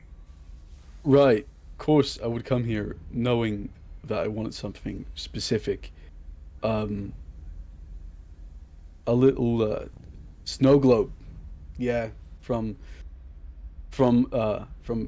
this place. From the amusement park? One Yeah, I got singular snow globe? some private collector wanted to pay me for a single snow globe. Oh, That's Oh, rad, shit, dude. that's dope. Is there money in that? Is there money in, like, collecting snow globes? Yes. What was The your resale name market again? Is astounding. Azhaam. Azhaam, hey, yo, here, catch. And I toss you a small, round, metal something. Is it a grenade? I do catch it. It's a grenade, yeah. Don't, I should have told you this before I chucked it at you. Don't pull that little metal tab until you want it to go like, pfft, Yep. I attach it to my vest, and I seem to I look like I know what to do with it. That's fun. You can have that. Cool. If you want some stuff, we got some spare shit from, we have some spare shit. You don't need to know where it's from. If you want to get dressed up and you want like a second skin and stuff, we got some things for you. Oh, no thanks, I'm covered. Yeah, I pull down the scarf, and there's like a rather fancy undershirt on. Oh. All right. Do you want like a pistol or something? Because we have those. I will say I'm not coming with you. I'm gonna stay on the ship, circle around outside, pick you up wherever you need to be picked up. I have a gun. You can take mine. I'll maybe take it. 1 second. I get a question. no. Gesundheit. That was scary because it wasn't from anyone on camera, and I was just very. Get a stowaway. So our sound effects are through Sirenscape. Yeah. One of us just played a sneeze. That's all we do. That's it. Mhm. No. What about you? Doctor, professor, scientist, Doctor's Theriac? fine. Doctor's good. Okay. I do have a needle and pistol. It may need some ammunition. I'm more familiar with tranquilizers, sedatives. If we must use Force. Listen. live ammunition, Bro, dude, I love the energy y'all are bringing to this. Y'all are way too prepared to kill somebody. The whole plan is we're not gonna interact with anybody. I love the ambition, but we're trying not to kill people here. Yeah, no, I'm makes not sense. worried about the people. I'm more worried about whatever. I do not know the size of these Of the particular slugs? creatures. You didn't check the size of the slugs before. I was not told much of anything, as I think many of us have not been informed of several aspects of this particular mission. However, it's important that when going on an expedition such as this, that we are prepared for encountering wild animals, that there is the possibility of lethal threat and an attack, and to be prepared, sometimes live ammunition is when it's necessary. I prefer sedatives. I prefer tranquilizers. Things go out of hand. I will take a gun, yeah. All right, there you go. Crap, where did you get these guys? I just put out like Oh my 50 God. different ads, and these are the Random only 3 to assortment. turn up. Of vague job You make it description. sound What did you so sound? scary. It's It's just It's- of. it's You all know. safety protocol. You must understand. Oh yeah, no, that's really safe. Yeah. We're- I think I am through with questions. Actually, you mentioned food. Yeah, Look at I got some Zoo. food. I am quite peckish. I think there's some leftover pizza in the mini fridge. It might be under that energy drink I asked you to pass me like 10 minutes ago. You know you can walk. The seatbelt sign is off. You're It's, right, like, I'm sat literally here. closer to you than it is to me. Oh, it is? I don't Oh, know. well, don't We're I all look like a using dick? theater of the mind, aren't we? I don't know where the fucking it turns Well, on the since we were using autopilot. theater of the mind, I assume it would be near you if I'm asking you a message to me. Turns Scrap like flicks some buttons, and there's a small like ding of like an old like it's literally like an old. I mean, I say old. It's an airplane like seatbelts off logo. But it has like another bit that's like wired into it that has these big neon lights that say autopilot enabled, and then the little seatbelt sign comes off. Right, so yeah, we can get up and just walk around the ship. Scrap walks over, pulls the energy drink out, throws it to Skye. Yeah, With one hand. Barely so opens up this little tiny like bachelor pad mini fridge. There's like a couple of like finger sandwiches and some like cold pizza and shit in there, as well as like a whole side of it which is just entirely filled with energy drinks, and like one almost empty thing of ketchup. I have a Sorry, very it's not important. I was just gonna say sorry, it's not a pleasure cruiser. I have a very important question for you. Absolutely. The pizza. Before I react to seeing it, on a scale of day old Domino's to the slice of pizza in a Goofy movie, how delicious is this pizza? That is like the accurate range of pizza quality. I need So to we've- know how ravenous I becomes. So Well, we've I all mean- watched the Goofy movie. We've Yeah. all I seen mean, the we ordered- 1995 classic, A Goofy Movie. I'm gonna say on that specific scale, we're kind of looking at Krusty Krab pizza. I think. Okay. Oh. Yeah. Okay. I mean, okay. like, Scrap, we order pizza pretty often, but because of that, we get bored of a lot of pizzas, so I feel like it's probably fresh, but a little wacky. You know? Might have anchovies. Yeah, we ordered I like. actually like those. Oh, there you go. Oh, hell yeah. Hell yeah! No, dive in, gang. You got it. Just through there is the sleeping quarters. It doesn't have a lot. It has like a hammock and like it has a hammock, a child's double bed, as well as like a few other things that you can sleep on if you want. It's gonna take us around 8 hours to get to Leviathan's Eye with this current tracking. But yeah, y'all can walk around and do whatever you want. That is a sign. Anyways, if there's anything that you would like to do, any little conversation bits, there's like 8 hours you cool kids have to kill before you arrive. We could of course just skip right there, but if there's anything y'all want to do. Can I immediately kick my feet up in the movie theater chair, take a rolled up comic book out of my back pocket, flick it open, and be like, so do you have like a personal problem with the Heths and like some sort of issue with self-loathing, or am I picking up on something completely unrelated? Self-loathing. Yes to the self-loathing, no to the Heths thing? Other way around. I'm confused about self-loathing. You're confused about self-loathing, so you don't know whether you hate yourself? I don't hate myself. I'm just, You just don't think you deserve the nice chairs? well, I just didn't know if it was already claimed or not, and I didn't want to ruffle any feathers. Oh, right. We forgot about our fifth member of this crew. We keep him in the closet. He only comes out for parties and to sit in the nice chair. I would sense motive on that, but I feel like I do know enough about sarcasm to get it.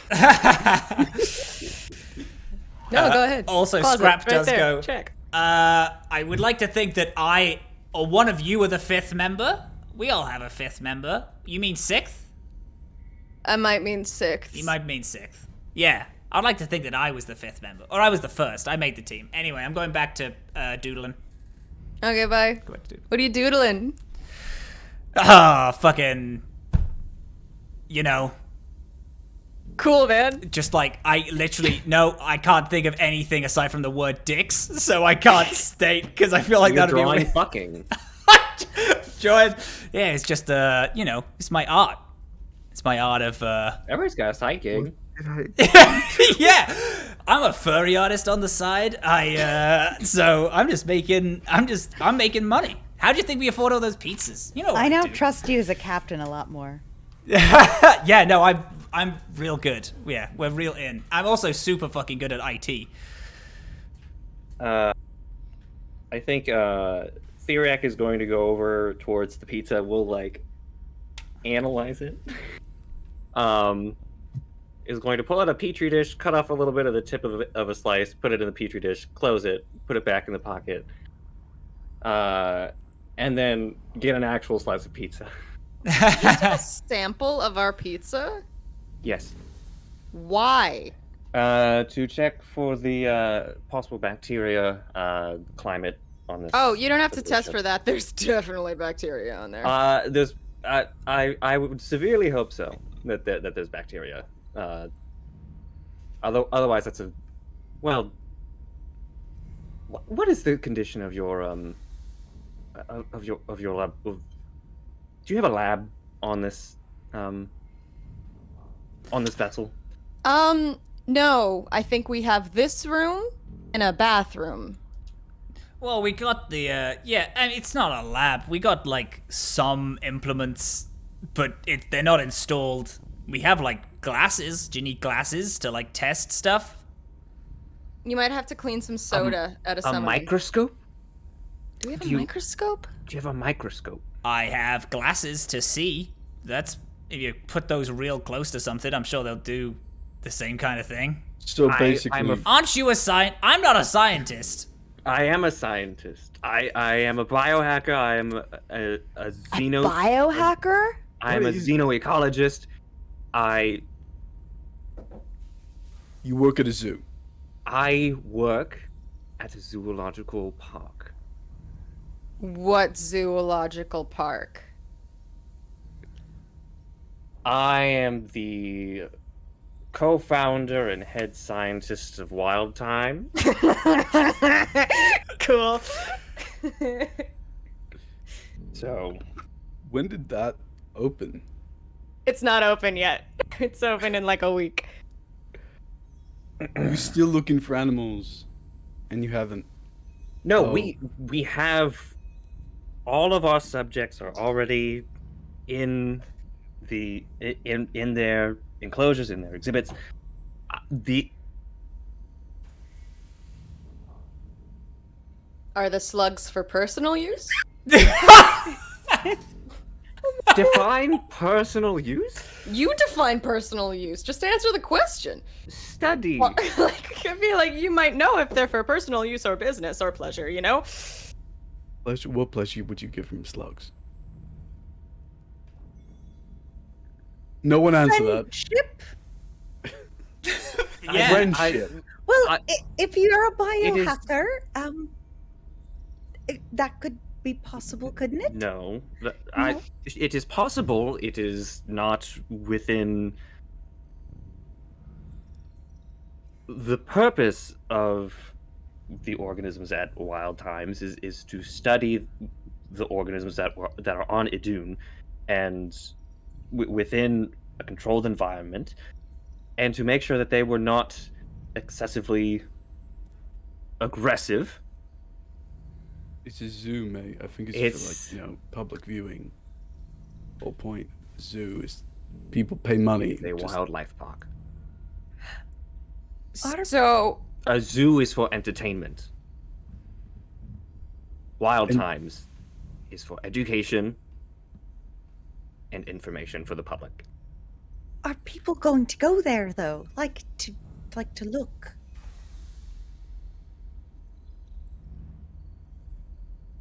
I severely hope so. So all you're of- hoping that people All of come. the advertisements that I've seen have been quite antithetical to my express thesis for the facility. it's a But- super sick place. They got like hotels and restaurants already and stuff. Oh. So it's a zoo. No, it's a wildlife It's a- park. See, Yeah. Skye understands. Skye understands. Okay. Guy understands. I'm going So to when you say- slink away. So when you say biohacker and you were talking about, oh, the animals have to be less aggressive because they're in a wildlife park, do you like fuck with the animals to make them less aggressive? Azhaam also now slinks away. We genetically modify these creatures slowly, carefully, to lessen the hormonal effects within stressful encounters, so that when they are placed in somewhere like a smaller habitat than maybe they're used to, that they do not react in such a visceral way, and that there is less of a threat of bodily harm to the scientists and crew first and foremost, but also to the audience and to the visitors of Wild Times. Huh. It's a delicate process. It requires several iterations of extraction and re-implementation of it's primarily extracted through blood or other liquids. Sometimes cerebrospinal fluids are more common. If it's a more gelatinous creature, that doesn't necessarily have like if I were to do the mollusks that we might find on Leviathan's eye, I might use mucus. Gross. But primarily liquids are what we use to modify, which makes sense if within photo and the liquid as the implementation of change within a system. Anyway, that's more Right. personal religious matters, but regardless. Sorry. So are the slugs for personal use? No. What do you think the other two are up to right now? They're gone. They left. Yeah, they left a little bit ago. Soz pal. Uh, Are the other two up to anything? I guess looking around the ship for a small place to hide. Just like a little a nook, a cranny, a series of pipes, anything she can crawl into and just be in a dark little spot. Yeah, there are, this ship being the way that it's built, there are nooks and crannies absolutely everywhere, scattered throughout the whole ship. You find yourself, just as you said, just like some pipes that they aren't steaming or bursting. They're just quite warm, just off to the side, just past the crew living quarters. And you snuggle on up in there.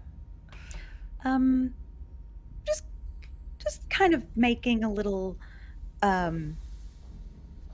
space in here. I don't have anything, but I tidy a spot of it with like the back of my cloak, and dust it off, and then sit down and like kick my legs up and curl up there. Dylan, would you be comfortable with me trying to find Ike, with Azhaam trying to find Ike? Sure. Can I roll a perception check to see if I can find Ike? Yeah, absolutely you can, yeah.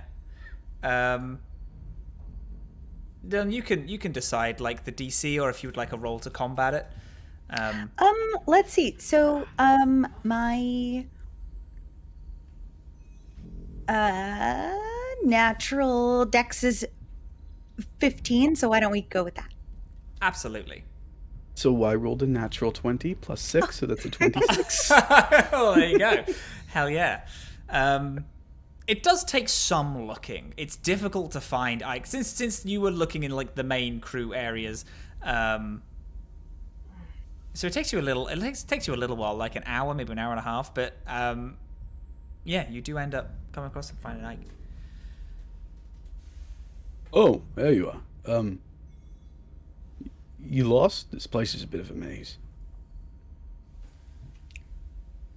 No, I wasn't lost. Oh, you're hiding. I wasn't hiding. Don't. Lee, sorry, I haven't I just- interacted with many people in a while. Finding a place to just get some rest. Oh, I was wondering if you want to share some of this viscous black liquid and also a sandwich. I think it's supposed to be coffee, but I'm not sure. I wasn't told. Sorry. Oh. I kind of don't think that coffee would be good for me. I'm already a little bit, On edge. yeah. But I mean, when I'll eat. I like pull out the wrap and I just like break it into two and hand over half. So, who do you think is chasing you?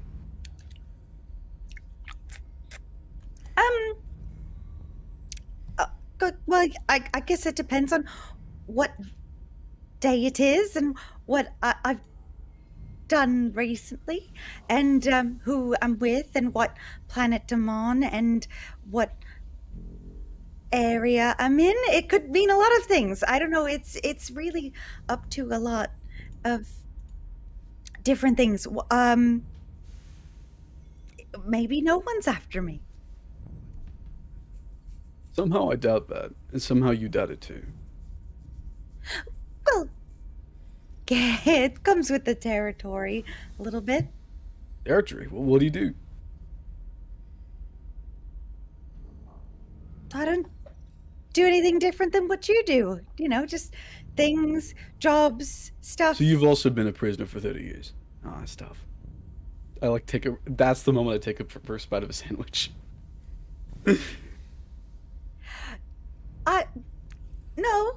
No, definitely not that. Oh, rebel leader then.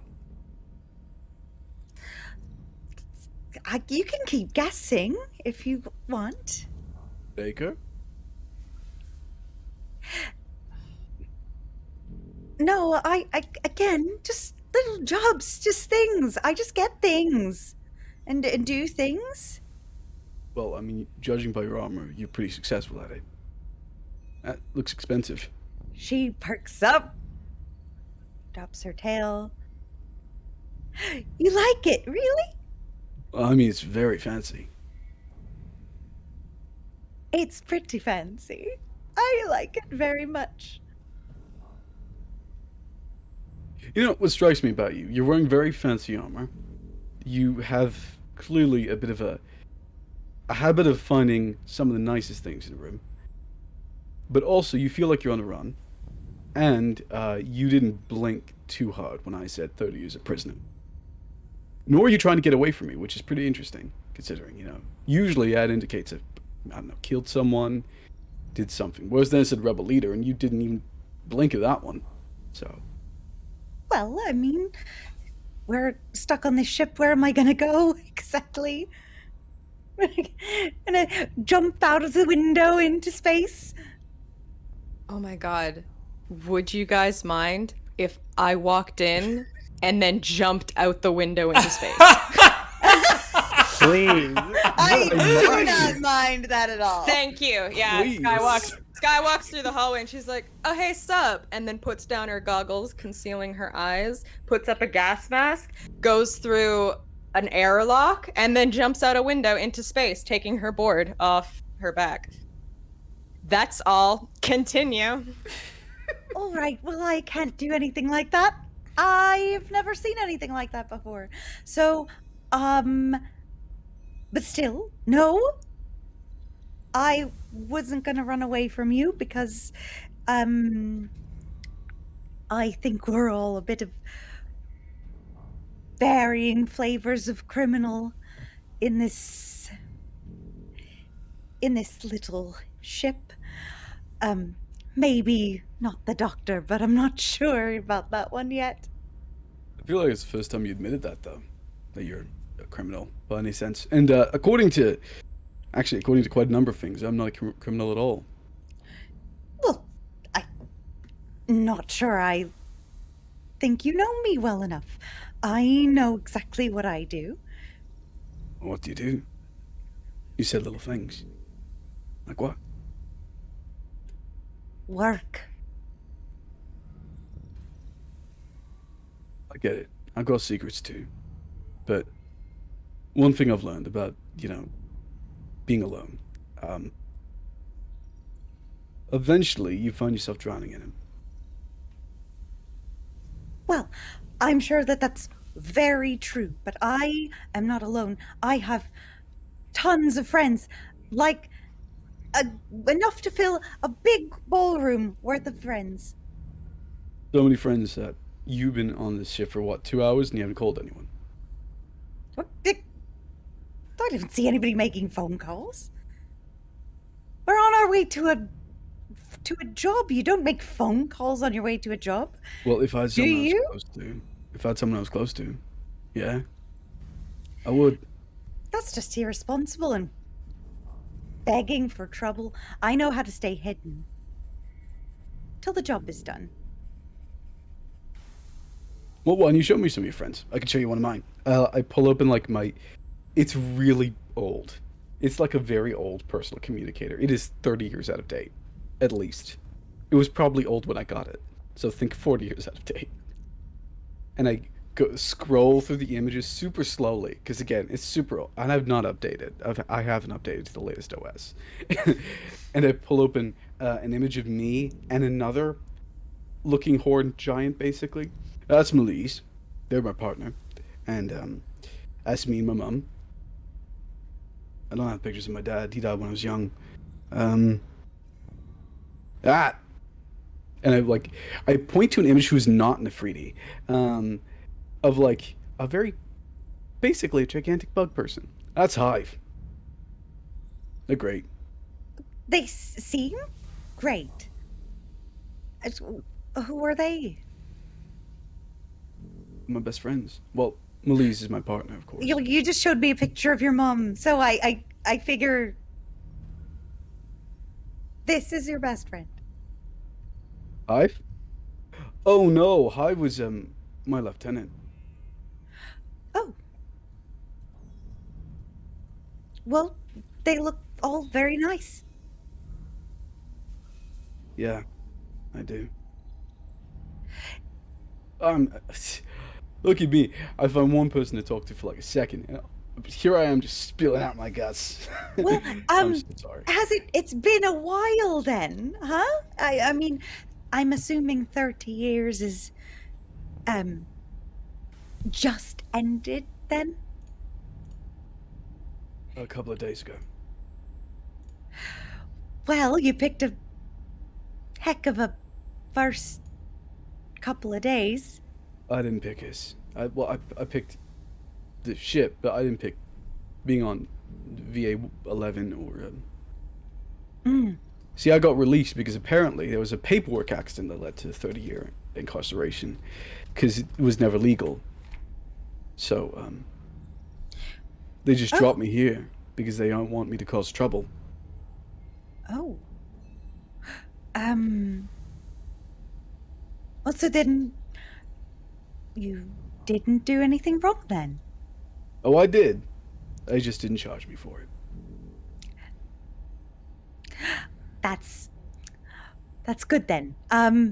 Well, I don't hate you, and I'm very glad that you're on this ship.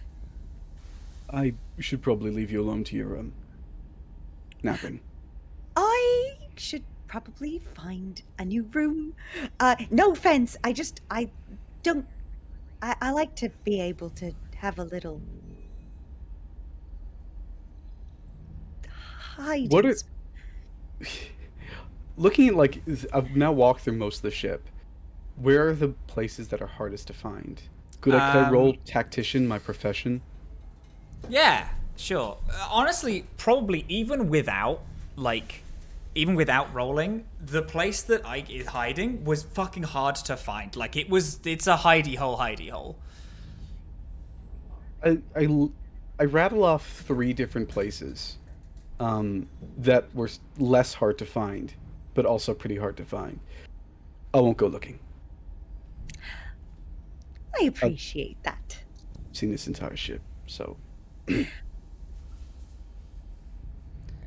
Well, okay. There's a doo-doo throughout a speaker which is connected throughout all the ship.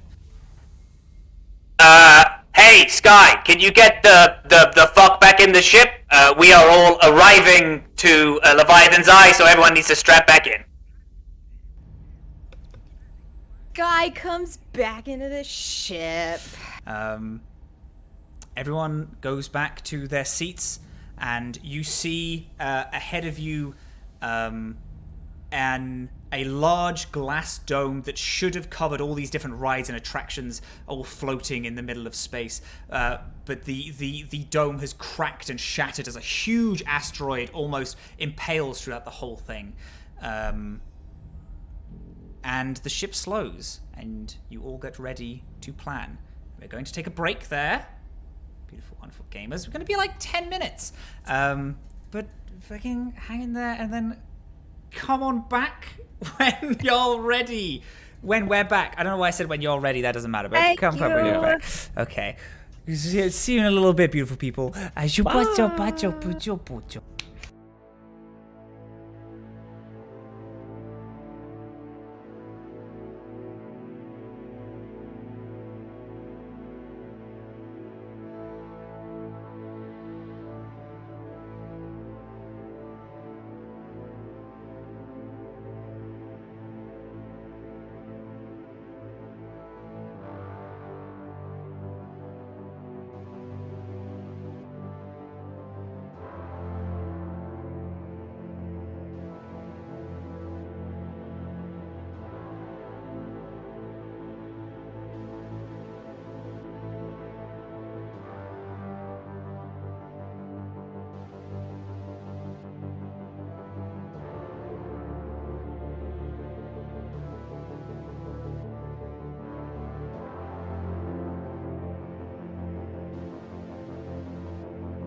Why, hello there, beautiful gamers. Hi, welcome back. It's an absolute honor to have you here.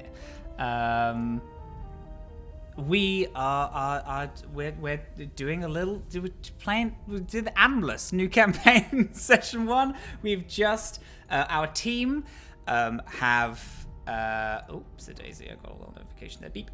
Our team have all joined together and gone on a ship called the Patchwork, and for all of their different reasons, have all collectively come together. And are flying toward a place called the Leviathan's Eye, which is a theme park that has fallen into the asteroid belt that surrounds the planet of Ran, turning it into scrap. All of our little group have all gathered for different means to go on to Leviathan's Eye. However, the main reason, the main thing that they need is the pilot of this ship, Scrap, needs a drift core to travel from solar system to solar system. We rejoin with our gang having gotten to the point where they can see the Leviathan Eye, and floating in front of you is the Leviathan's Eye, a large glass dome that should be covering the different rides and attractions, has been shattered by a large asteroid that seems to have impaled through the Leviathan's Eye. Different large scraps of rebar float surrounding the area. You can tell just by looking at it that the anti-gravity has been completely shot, as inside you see like a part of a Ferris wheel that's like floating just softly above the ground. As the ship, the Patchwork, comes to a soft halt, you can see it out in front of you. Scrap grabs a small little kind of looks like a monocle, and puts it in front of them, twisting and turning it. Like, right, so the drift core that we need seems like it'll be inside of the engine room, and from what I can see, there's 3 pretty simple ways in, or ways that we can get in. We can just dock at where the other ships go, which would be pretty safe, but would be incredibly obvious to anyone who comes. So if we see any form of resistance, we will be spotted basically instantly. There is a maintenance hatch, probably, which might be a little harder to get into and maybe take you through some weird winding halls. We'd also need to... Any of you can hack? Can any of you hack anything? Scrap. All right, I know you can. I mean, if anyone else can. We'd probably need to hack the maintenance door to get in, and I don't know if they have any form of security measures, but if we go that way, we'll be completely hidden. So there is that. If anyone comes up, they won't be able to see us at all. And third, he points to the large hole that the asteroid has created. We can just float in that way. That'll be super quick. We can get to the drift core in no time at all. That'll be dangerous as hell. We'd have to float in anti-gravity for like a little bit, and I'd have to find another way to pick you up. Not to be that guy who's like constantly, hey, can I roll? Can I roll? Can I roll? But How dare you play the game? Yeah, we're not here to do that. Can I roll Tactician again to see if those are the best options, and if so, what would be the best operation for pickup if we decide to go through the dangerous as hell? Absolutely yes. Actually, everyone, if you give me a decent argument, anyone can roll for just some information on the 3, or if you want to specifically spot, there's perception, which you can do if any of your professions kind of clock with it. If you have spells that clock with it, abilities, whatever. I actually kind of want I get to try to, I mean, we're far away a little bit still, but I want to kind of get a look at the infrastructure and see if,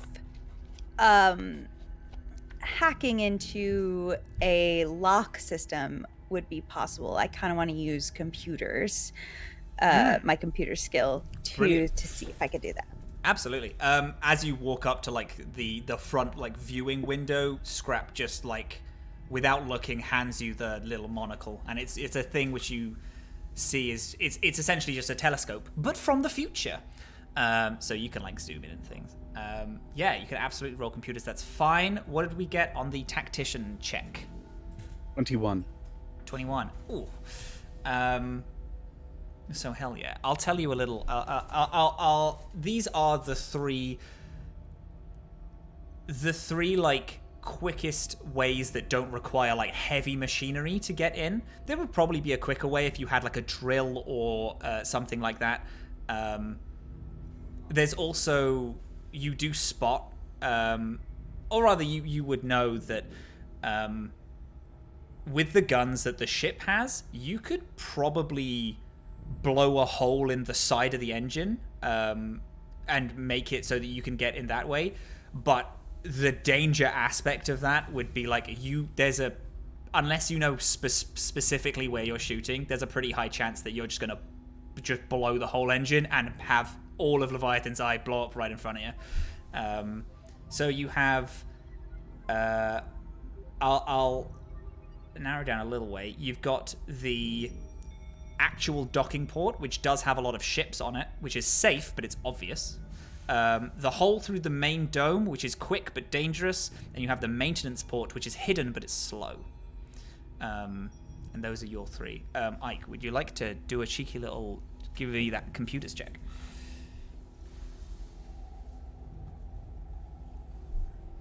Yeah? Yeah? Something good. I feel like it's something good I here. feel like it's a good roll. It's a 25. Oh, gorgeous. That's a good roll. You've hacked harder. You know that you can pretty quickly hack any like you're looking at this ship, which is functionally a theme park. It's a popular one, yes, but it's still a theme park. They're not going to have security to like obnoxious degrees in terms of their coding, and you're like, I can hack that. You could get in easily. You do, whilst spotting with the little magnifying, you see the on the asteroid that is currently like breaking through the main hull. You see these tiny little dots of these yellow and blue things, like kind of covering a lot of the asteroid. And whilst looking, you spot a bar. You spot like a few restaurants and things, which you'd easily be able to pick things up at. And also through being like whip smart, you think the maintenance hatch would probably be like, even though the Azhaam would also know this. Even though the like going up and above, it's quick and it's very dangerous, yes, but going through maintenance hatches, just in case this place has security, if the power is still on, then there's like some form of a turret or something, you will hit it if you're going through the maintenance port, since there would be some form of like backup. So although the maintenance port is hidden, and will probably get you there to the direct through the engine room, like possibly like a little like hidden and faster and stuff like that, there would be maybe some security. The best way off, specifically because Azhaam, you asked this, if you stop off at maintenance, Scrap would have to keep the Patchwork in air. If you go in through the top, there's no way back. Like, you go in through the top and then he's just gonna have to meet you somewhere. You all have like comms and stuff. It's a future thing. You can all contact each other through comms no matter how far apart you are if you exchange numbers. The like actual docking port, you could just sit and stay and like you can come and go from the docking port and just hope that no one spots you. I know that was a lot of information, so I am willing to you just be like, just explain shit again in simpler terms, and I'll be like, yeah, that's fine. I'm pretty sure the doors and locks won't be a problem. I think that... Let me ask you something. Would you prefer to keep the ship in one space, or would you prefer to do a couple swings around, keep an eye out for any incoming hits? What's Scrap's doing? Yep, Scrap. I'm asking Scrap. Yeah, I mean, I'm happy to do fly around. Like that's fine by me. Okay, so maintenance hatch probably has some sort of background security on it. You might want to head to the docking bay first, drop us off there, circle around a bit, pick us up at the maintenance hatch. Because by the time we get to it, it'll be, one, we'll be close to the engine, and the drive core is probably a bit heavy. But two, we'll be able to see what kind of security they have on board, and we won't be surprised by it. I mean, what kind of security can they have? It's like a theme park. It's no wildest time, you know? And, I imagine I know, like, even though it's a theme park, I imagine, like, I know some non-lethal, probably, but, you know, places like this tend to keep a lot of cash, and they tend to be pretty guarded during the day. Times we're off, backup security usually kicks in. Turrets and like. Maybe. Possibly. Not... Sounds fun. Yeah, nothing too serious. Problem is, more noise we make coming in, more obvious we're going to make ourselves. We might start off hidden, but if we start kicking off every single security system I have, well, there could be backup buoys to transmit that information to, you know, corporation owns this place. Right. Can transfer that information to the heads.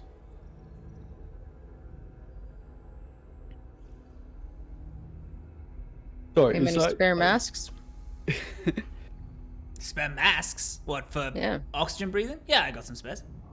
Alright, well, that'll conceal the bottom half of your face, so... So, we good to go, docking bay, and then maintenance, do we want to stay in docking bay? I'm not going to pretend like I can order all of you about.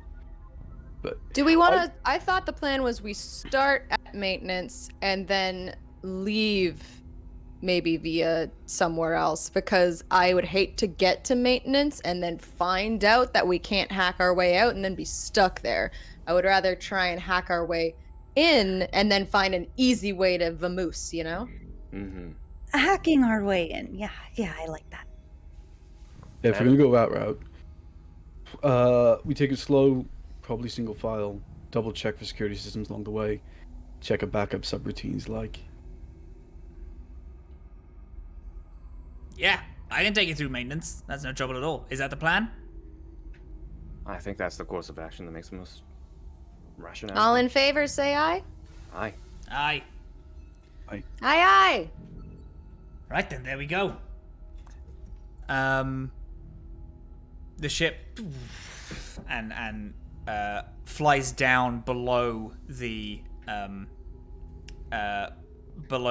like the nice festivities and ends into like the cold, like just real, this is a ship that is supposed to be like held in orbit. Scrap flies along to these two huge metal doors. You see that there's a small light above him that flashes on orange. Yeah, that's the boarding call. But I can't imagine anyone's there. Turns on comms, you hear like a of just like open comms, and then nope. So yeah, normally they want us to they need like a code, essentially a check-in, yeah, to be able to dock. If you guys have any form of hacking ability, now's the time to show it off. Take it away, lady. Me? Okay, yeah. The floor is yours. All right. Ike kind of what is it I'm looking at exactly? With the like comms open, the like docking port comms open, a small screen opens up, and you and what it looks like is just a screen that like looks out onto the these two giant bay doors, which are normally just like a password or something is written into.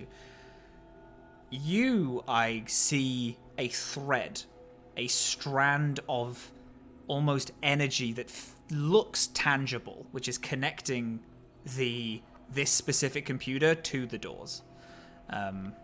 It's a computer with a keypad.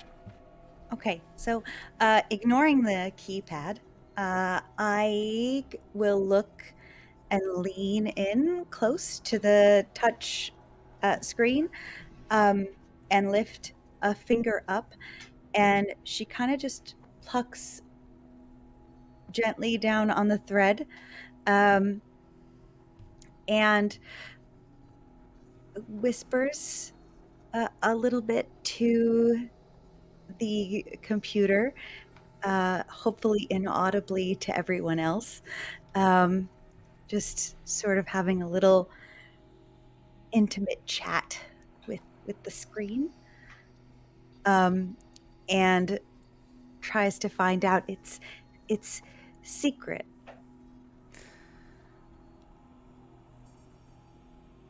There is a response, not through like any form of conversation, but just like a there's a warmth that runs through you as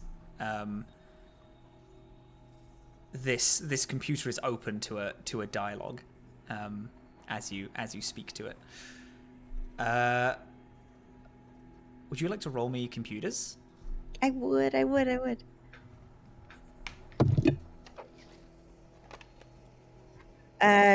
Unnatural 20. It gives a warm. It regards you as a good friend, as you feel just calm in its presence, and it gives you it leaves the energy like leaves you, but it's leaving like you're watching someone cheekily walk away. You see this thread as it flies back to the doors, and the doors and open, and the computer and the docking port ding green. And I just go bye and walk through the doors. Whoa! Wait, how'd you do that? I would have probably just gone through the Linux system and like switched some files around, but I didn't even see what you did there. Did you say goodbye? No. I thought she was thinking about us. I look at Ike, I look at the rest. Oh, she didn't say anything. I said goodbye because computers, I love them. And I just pat the computer as if it's a dog on the head. Except it doesn't have a head, and it's a computer. So long, computer. Scrap pulls the ship forward, lowers the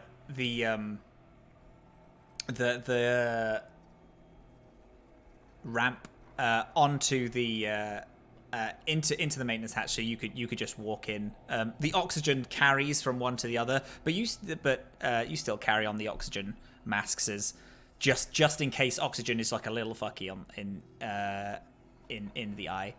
And yeah, y'all, you can do what you want. The door opens and there's an open door and the ramp off into the Leviathan's eye.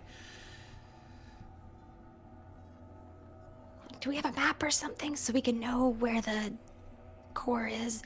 I could perhaps try and find something through my computer system. I'm certain there were some design aspects that were pulled for wild times. And could I do... Oh, what kind of check would this be? I fucking love the way that I love the little thing that you did of just like, oh yeah, we stole some plans. That makes complete sense to me. Absolutely, you can I'll just argue me a roll, and I'm happy to Sure. to have you roll it. Okay. I'm gonna say this is profession. Hell yeah, let's go. Okay, that is a 27. Absolutely, yeah. You, as you step foot in, you kind of remember like even though the little bits weren't taken, but you remember like seeing the plans once of just like, oh well, we could do this if we wanted like the docking port to come down and like all that, and you remember a meeting that you had with some execs, just like there was like what is essentially Imagineers who were like, oh, I have an idea. How about we can do this and make this? And it was a meeting that wasn't your forte, but you do remember the map and seeing the layout of things.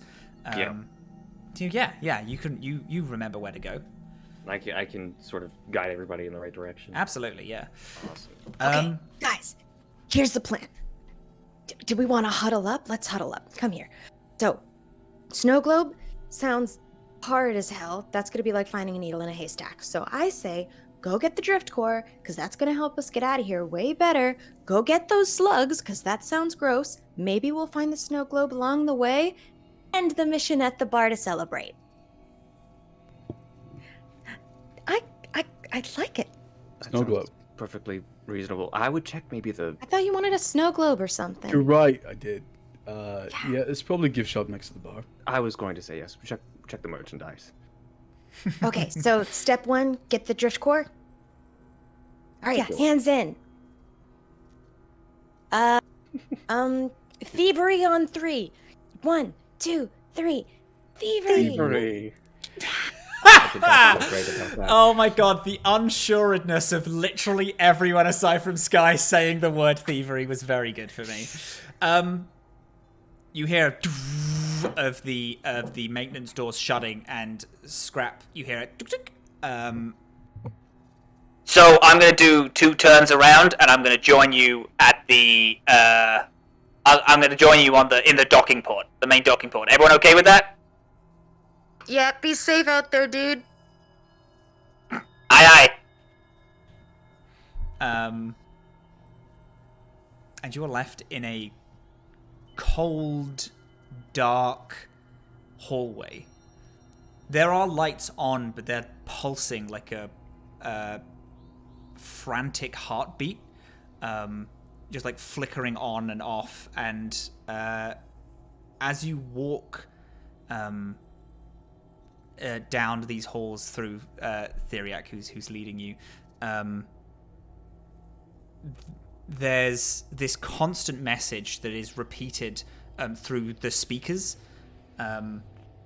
Drift lockdown in effect. Please proceed to drift docks. Drift lockdown in effect. Please proceed to drift docks. Just constantly being repeated over and over again. Oh god, that's gonna get annoying. Can I try and hack that to turn that off? You definitely can give it a go, yeah. Okay. Put on some sweet tunes. Azhaam doesn't say that. Oh my god, yeah. No, I would do that. Can I like turn the radio on or something? You can absolutely give it a go. Give me a computers check. Hell yeah. If I roll badly, is it gonna be like experimental jazz or something? Yeah. You will always hack it, but it's the quality of 26. Music. Oh! Skye reaches up and taps her goggles a little bit and looks around. The way you hack is very different to how meta-wise we've seen Ig. Yours is a physical, like you put your glasses on and there is this you feel this connection of a slight pulling against just your temple as you feel like a magnet activate, and your both your goggles like fill with code that you like eye, and with some like flicks of your fingers are able to like push past and move certain things.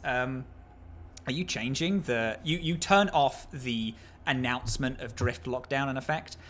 Do you switch it to any music?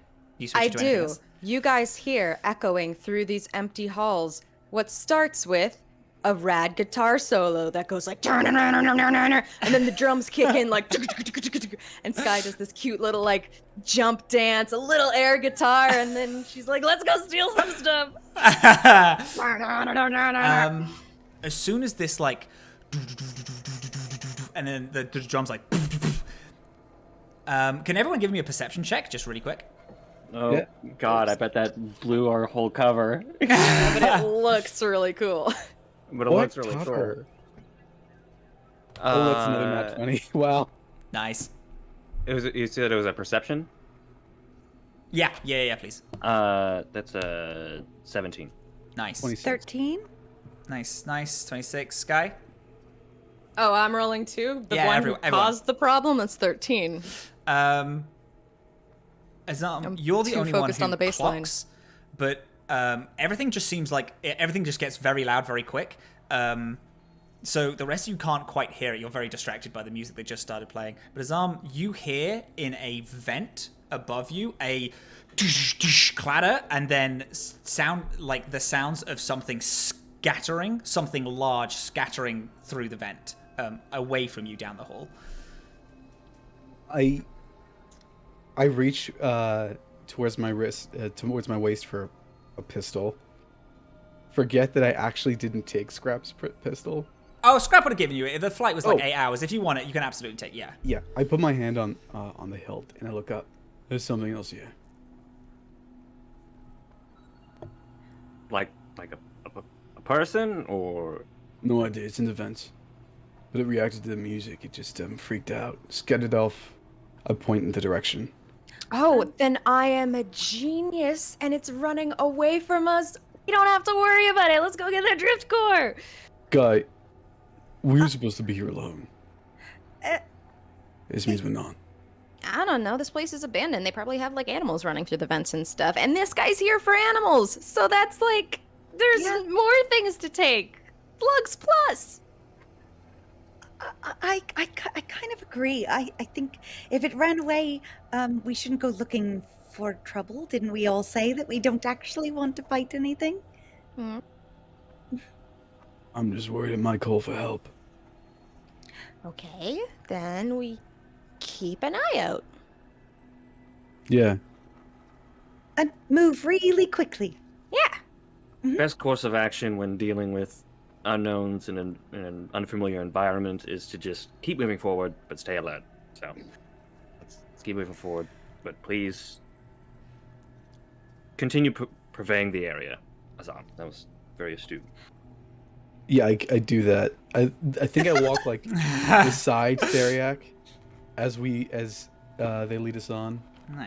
just keeping as much of an eye as possible. I search for traps. Can I search for traps? You can search for traps. You want to search for traps? Do you also have dark vision? Do I? About that. Well, you are a being made of actual lava. So you are giving us light, like a soft light that is surrounding everyone. Do you I actually glow want to like a check for fairy traps? I will allow you Fantasia. to check for traps if you actually want to check for traps. I'm mostly checking for like security measures than traps. Sure. Give Give me me a computers. Actually, you can argue different, but I'm gonna go for computers or engineering just to clock where these types of things would be. In Not like the profession again. Oh, you can go for profession. Profession of tactics. Yeah, it works very well actually. That's way better than anything I suggested. Yes, this has become a very handy profession, but then just wait until we go to a mall. I'm gonna be so confused. On tactics of Black Friday shopping, please. What's the best way to tackle this sale? In Canada or the US, because those are two different beasts. In space, it's completely different. Oh my Oh god. no. Yeah, sure. 21. Give me beautiful. You know what drift lockdowns are. Drift lockdowns switch on only emergency protocol. So because the idea of a drift lockdown is that the ship is going into drift, which is like warp speed, Starfinder's version of warp speed. So they turn off all security measures to go into drift because it just sucks up power from like incorrect places. So yeah, you imagine that everything is turned off and on emergency mode. Should be safe for now. As long as we stay in drift lockdown, that is. You follow Theriac. You follow down longer hallways and take sharp turns, which you feel like you're going back on yourself, but you're not because there's like a slight lip of going up or going down. And you see you see a sign which has lit up drift lockdown in progress, but also it says engine room underneath. When walking around the corner to look at the large closed maintenance doors, which also say engine room above, there is a turret pointing down, but it is clearly powered off as it's fully dipping its head. The door is not it's not a computer it's mechanized, but it's not computer based, so you can just pull it open. Okay, well, first of all, I don't want to take any chances with that, so I'd like to reach up, grab the turret, put my foot against the wall, and tear it off. Oof, that is going to be a hard, just base strength. That's going to be a base strength of like 20? Strength? It's going to be a beefy to pull off a whole thing, yeah. It's a 20? Did you get 20? Yeah. Oh shit. Yeah, okay. I Well, listen. then Man of my 19. word. Yeah, I said you do it. Yeah, no, you fully do it. You like pull it and it like you don't get it off the wall. You're not like just made of muscle. But you like get it so that a few wires like buzz and crack and snap, and from your knowledge of engineering, this isn't going to work. This is dead. Even if everything turned back on, this one turret is just it's donezo. Sorry, buddy. So all that stands in front of you is these closed big doors. I think Theriac is like gonna walk up and just gonna be like, should be fine if we just open the doors, and then just like with their little root hands, they're just like.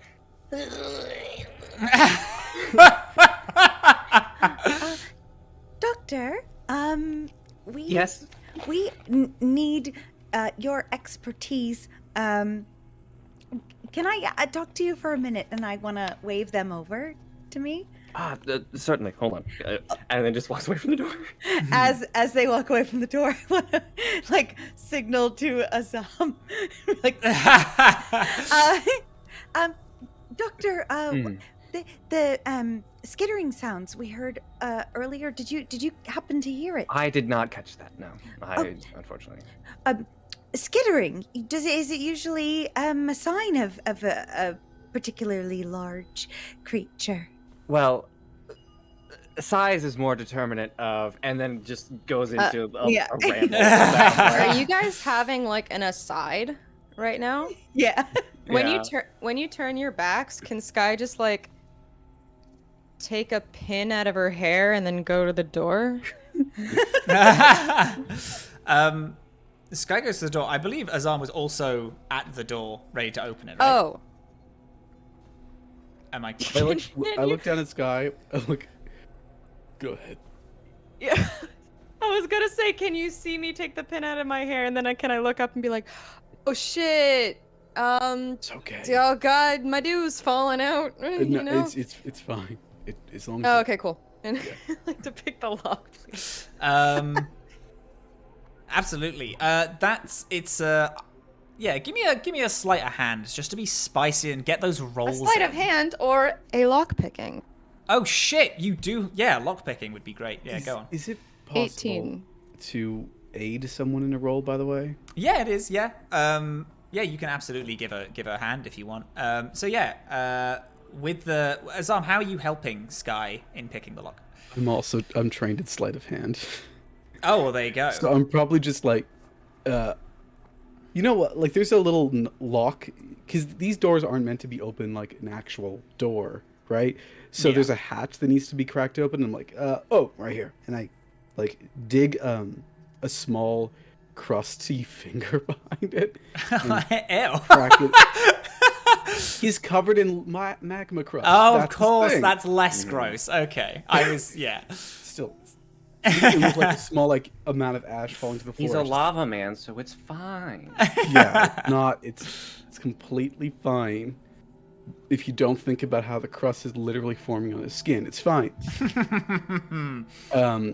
Yeah, I just help out by finding where the lock is. Yeah, so Skye, roll that with advantage. You can roll your lock picking again. 23. Oh, thanks, Look at dude. that shit. Yeah, you hear a very satisfying of air escaping from the other room and are able to pretty easily push it aside. As you do, you see a long hallway, 90 foot stretched out in front of you. Dark the whole way down. Shutters on each side are completely closed. And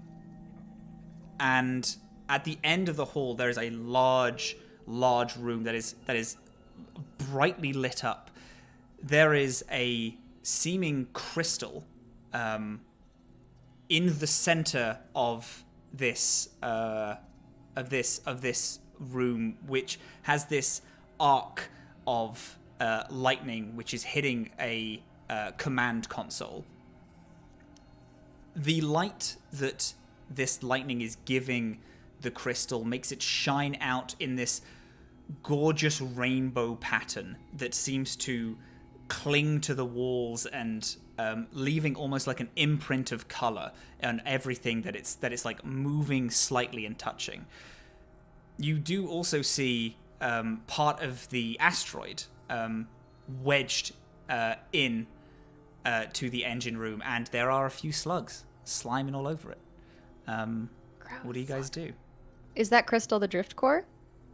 That crystal is not the drift core. You've seen drift cores before, and you can tell that this is not it. However, you can spot drift cores around, but this crystal is not that.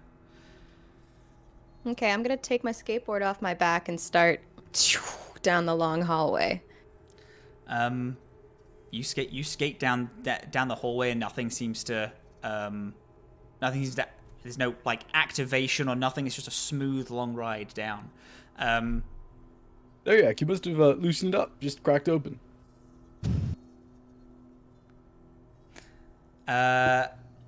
You get down to the other end. Is anyone else joining Skye walking down this long hall?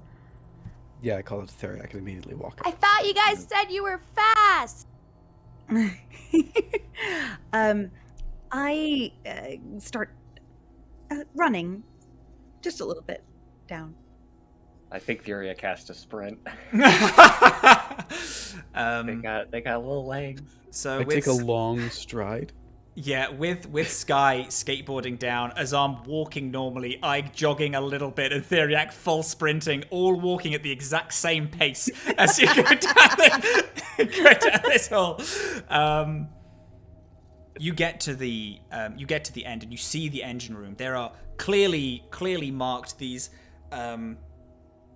large cylinders, which are quite big and pretty heavy, with these lightning yellow orbs which are in the center. There's a bunch of them all stacked up. There's big signs saying drift core, spare drift cores. And you see those there. This asteroid that has fallen in, there's a few slugs seem to poke from the top. They're about this big, football sized, which are just minding their own business, just sliming around. And there is this crystal, which is the arc lightning doesn't seem to touch the crystal. It seems unaffected by it, but still giving it like it's coming off of the crystal, but it's not touching. It's not touching it in any way. It seems to be coming off of a small aura. And again, there are these like rainbow lights which are like flowing around it and being given off of it through the light that this arc current going into this big main console is giving off. I think Theriac like instinctively pulls out their like written journal, but then is like, no, we don't have time, and then just flips to a different app and is like taking a picture of the scene, and then like a couple of close-ups, and then puts away their device, and then we'll grab a sort of like expandable like carrier, almost like a pet carrier. Yeah. Similar to the ones that they use and they've developed at Wild Times, and is going to try and just grab a slug. I love this game. Let's grab this fucking slug. Can you make me a slug grab roll, please? Sure. You can make me you can make me a life science if you want. Hell you can. That's the one. That's the one. Life science. Let's go. Yeah. Give me a life science to I try. have a plus 11 in that. If I don't use that, I'm a nuisance. Well. Oh my god. What did you get, pal? Well, I got a natural 1, which means it's a 12. Love that for us. You reach at your hand. It's just like a simple. You don't do anything wrong. You open up the gate. You reach your hand under. As soon as you do, you feel a powerful, intense burning as the mucus of the slug gets all over you, and you can take 4 damage as this acid that this little slug is like protruding off, like burns all of your hand, and you wipe it off. Just take that full damage, and you can give it another go if you want, or you could do whatever. It seems like it's just the way you approached it was incorrect. You didn't have enough knowledge as before. Yeah, you didn't do anything wrong. Oh, how do I change my... Where's the HP? It will be stamina. If you click it right at the top of your character sheet, stamina, you take that away. I took 4. I took 4? Yeah, pal. Oh. I rolled max damage on my D4. I'm so sorry. Does this occur in front of all of us? Yes, it does, yeah. Okay. I lost. Whoa, dude, you my okay? I think, like, once, like, it takes, like a couple seconds for it to, like, to feel it, but then Theriac is like, oh, ooh, Yeah, I guess you should have researched more than just the size, huh? probably. Are you all right? I'm gonna go with no. Probably just a chemical burn, maybe. It's all right. It's all right. We'll grab some gloves and then try again. The natural one was the gloves. Natural, yeah, that's Forget literally it. it. I'll give you advantage because you've now tried once and you have the gloves. Therefore, you have advantage on this little roll. Okay. I got a 23 this time. Hell yeah, love that shit. Science is all about trial and error. That's it. right. You like half scoop it and then half just like throw this slug inside this little carrier. It seems quite passive. It just kind of falls in and does a little like as you throw it in and close the cage. The like kind of like force field goes back up, and Theriac is like, whew. Yeah, I think one's enough. That's plenty. Can I go to the cage and be like, your name is Burger and Fries?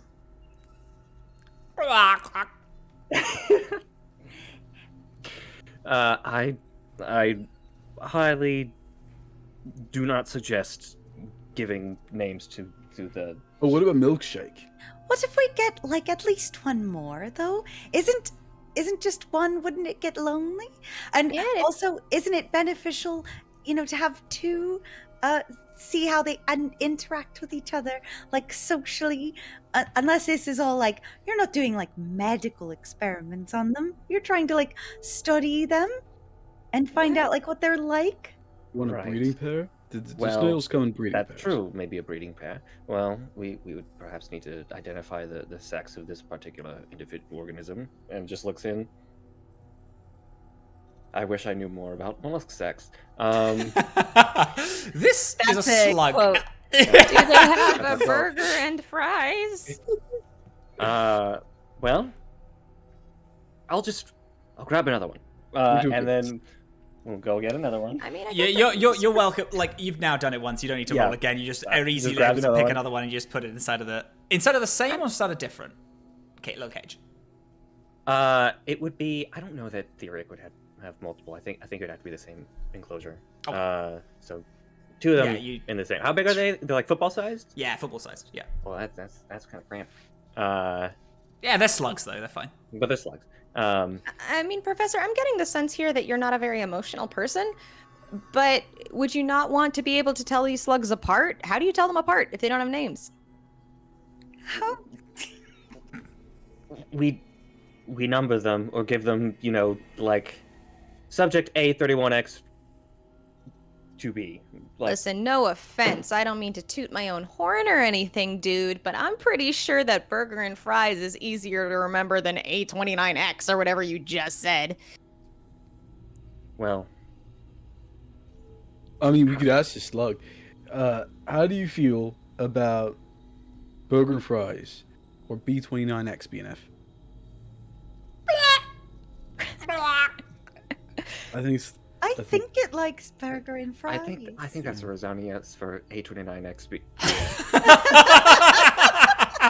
Well, I'll leave you to your profession, the slugs, for personal or professional use, and I'm gonna go get the drift cores.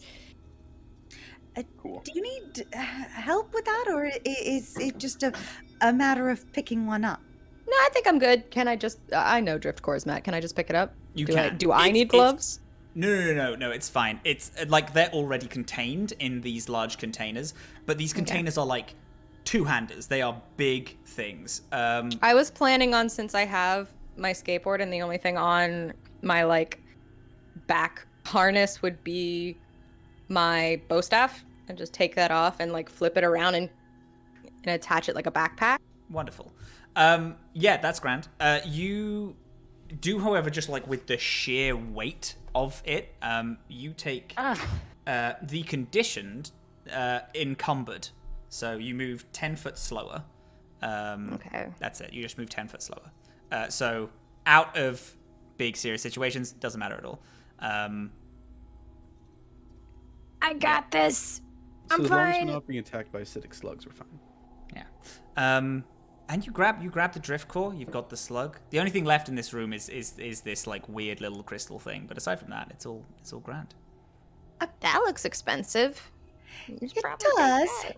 It also looks like it's doing something, and that makes me feel like we should leave it. I'm open to suggestion, though. Matt, what do we need to roll to figure out what the heck it is? You can do. If you're trained in mysticism, you could try in that. Piloting, if you want to know if it's something that a ship has before. Engineering to know if like what its use would be on normal vessels. I'll roll engineering. And I got a 13. I can roll piloting. I'll roll engineering as well. Sure. I want to kind of be a little bit of a wild card here, and I want to roll physical science. Oh, yeah, okay. I kind of want to see if it's that kind of a thing. Yeah, no, that's a great shout. Yeah, I love that shit. Mm. Absolutely, you can. Yeah. What are we rolling, gamers? I rolled a 17 in. I said engineering, so I'm going to go with engineering. Engineering, brilliant. 17 in engineering. Any with our other rolls? I got a 13 in engineering, so I imagine I'm just sweating, trying to look tough holding this drift core. A little bit. I got a 12 in piloting. Nice. Ike, what we got? 19 for physical science. Theriac and engineering, Theriac, you've built things before. You have a lab. You understand like the mechanics of how things fly and what spaceships need and all this. You've literally not a clue at all what this is. This is not a normal thing for ships to have. Not in a you don't know, like Azhaam and Skye aren't aware of what this thing is, but you're like, this doesn't fit ships. This doesn't work in any... it might look like it's doing something, and it might very well be doing something, and you can imagine it is with this like lightning arc, but it's not supposed to be there. With your role, you're stood at just kind of the right area.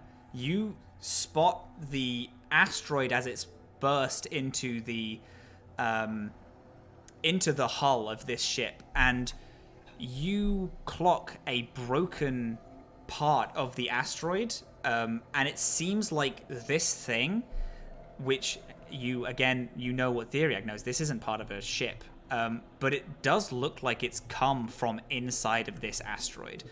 It is a thing which is clearly has a lot of, like, you can use it as a power source because it is creating this lightning. It looks completely harmless to the touch, since the lightning isn't quite hitting it. It seems to have a little field around it. And you don't really know what it is either, but you can assess that it's from this broken asteroid that hit Leviathan's eye.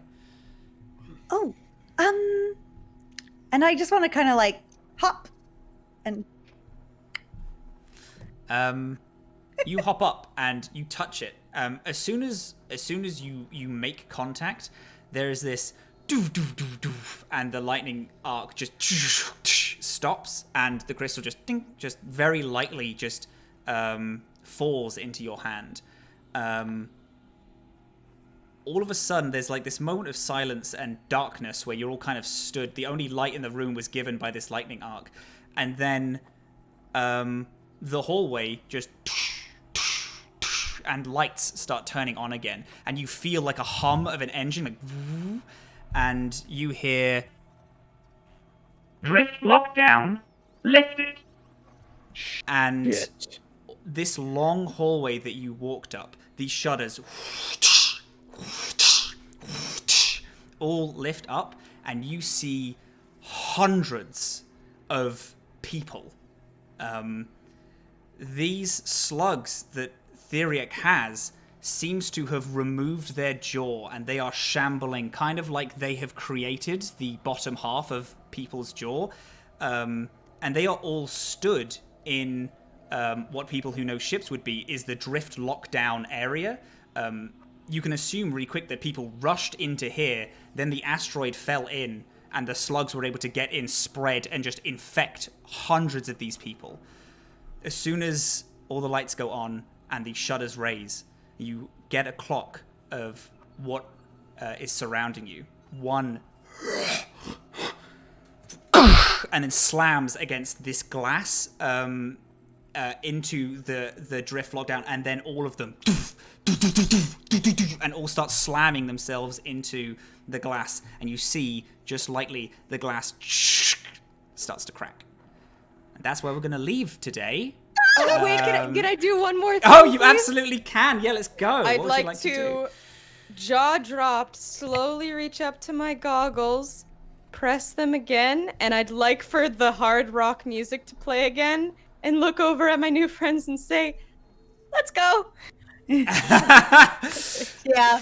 And then there you go. And then that is the end of our little session today. Our little thing that we've done. Thank you, gamers, so much for joining us. I appreciate it. Thank you so much for coming along. What a joy! Oh god. Gamers. It's been an absolute honor playing with you all here today at the end of our first ever session, which is absolutely wild to me that we've been able to do this. We're going to do a little bit of socials before we leave off our show. My name is Matthew. I am Captain Krail. You can find me on all places as Captain Krail. I mainly stream, though. I stream Monday to Thursdays at 1 p.m. Eastern Standard Time, 6 p.m. GMT. I'm also here on Twee, and yeah, hell yeah, that's me. Thank you so much. Andre, would you like to take it away? So we'll go opposite ways this time. Sure. Hey everybody, my name's Andre. You can find me at Andre Rivera Art on Twitter and on Twitch. I am an illustrator, a character designer, a caricaturist, primarily in the TTRPG community. And checked my Twitter to see if commissions are open, because they're open sometimes. Beautiful, wonderful Momo O'Brien.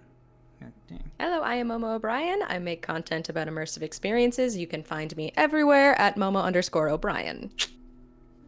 Beautiful. Well, beautiful Norton. What would you like? My name is Noordine Ali. My pronouns are he, him, but you can catch me online at Werewolf Feels on Twitter, Instagram if you really want to see pictures of my dog, and Twitch, where I stream sometimes. I'm also in other games, doing other things, but it's a laundry list. Go to Twitter. You'll find a whole list there.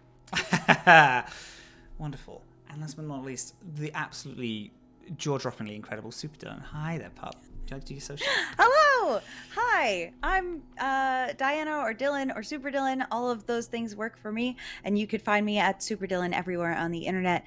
Buy my games if you like Neverland and werewolves and being sad or being happy. Those are the two emotions I work with. Wonderful. You know what you get, and I love that. Yeah. But yes, thank you, gamers, so much for joining us here today. And the next time that our little crew here flies through the Atomless, I hope you will be there to fly with us. Thank you so much. And we'll see you next time. Bye, beautiful people. Goodbye. And stars. Bye. Bye.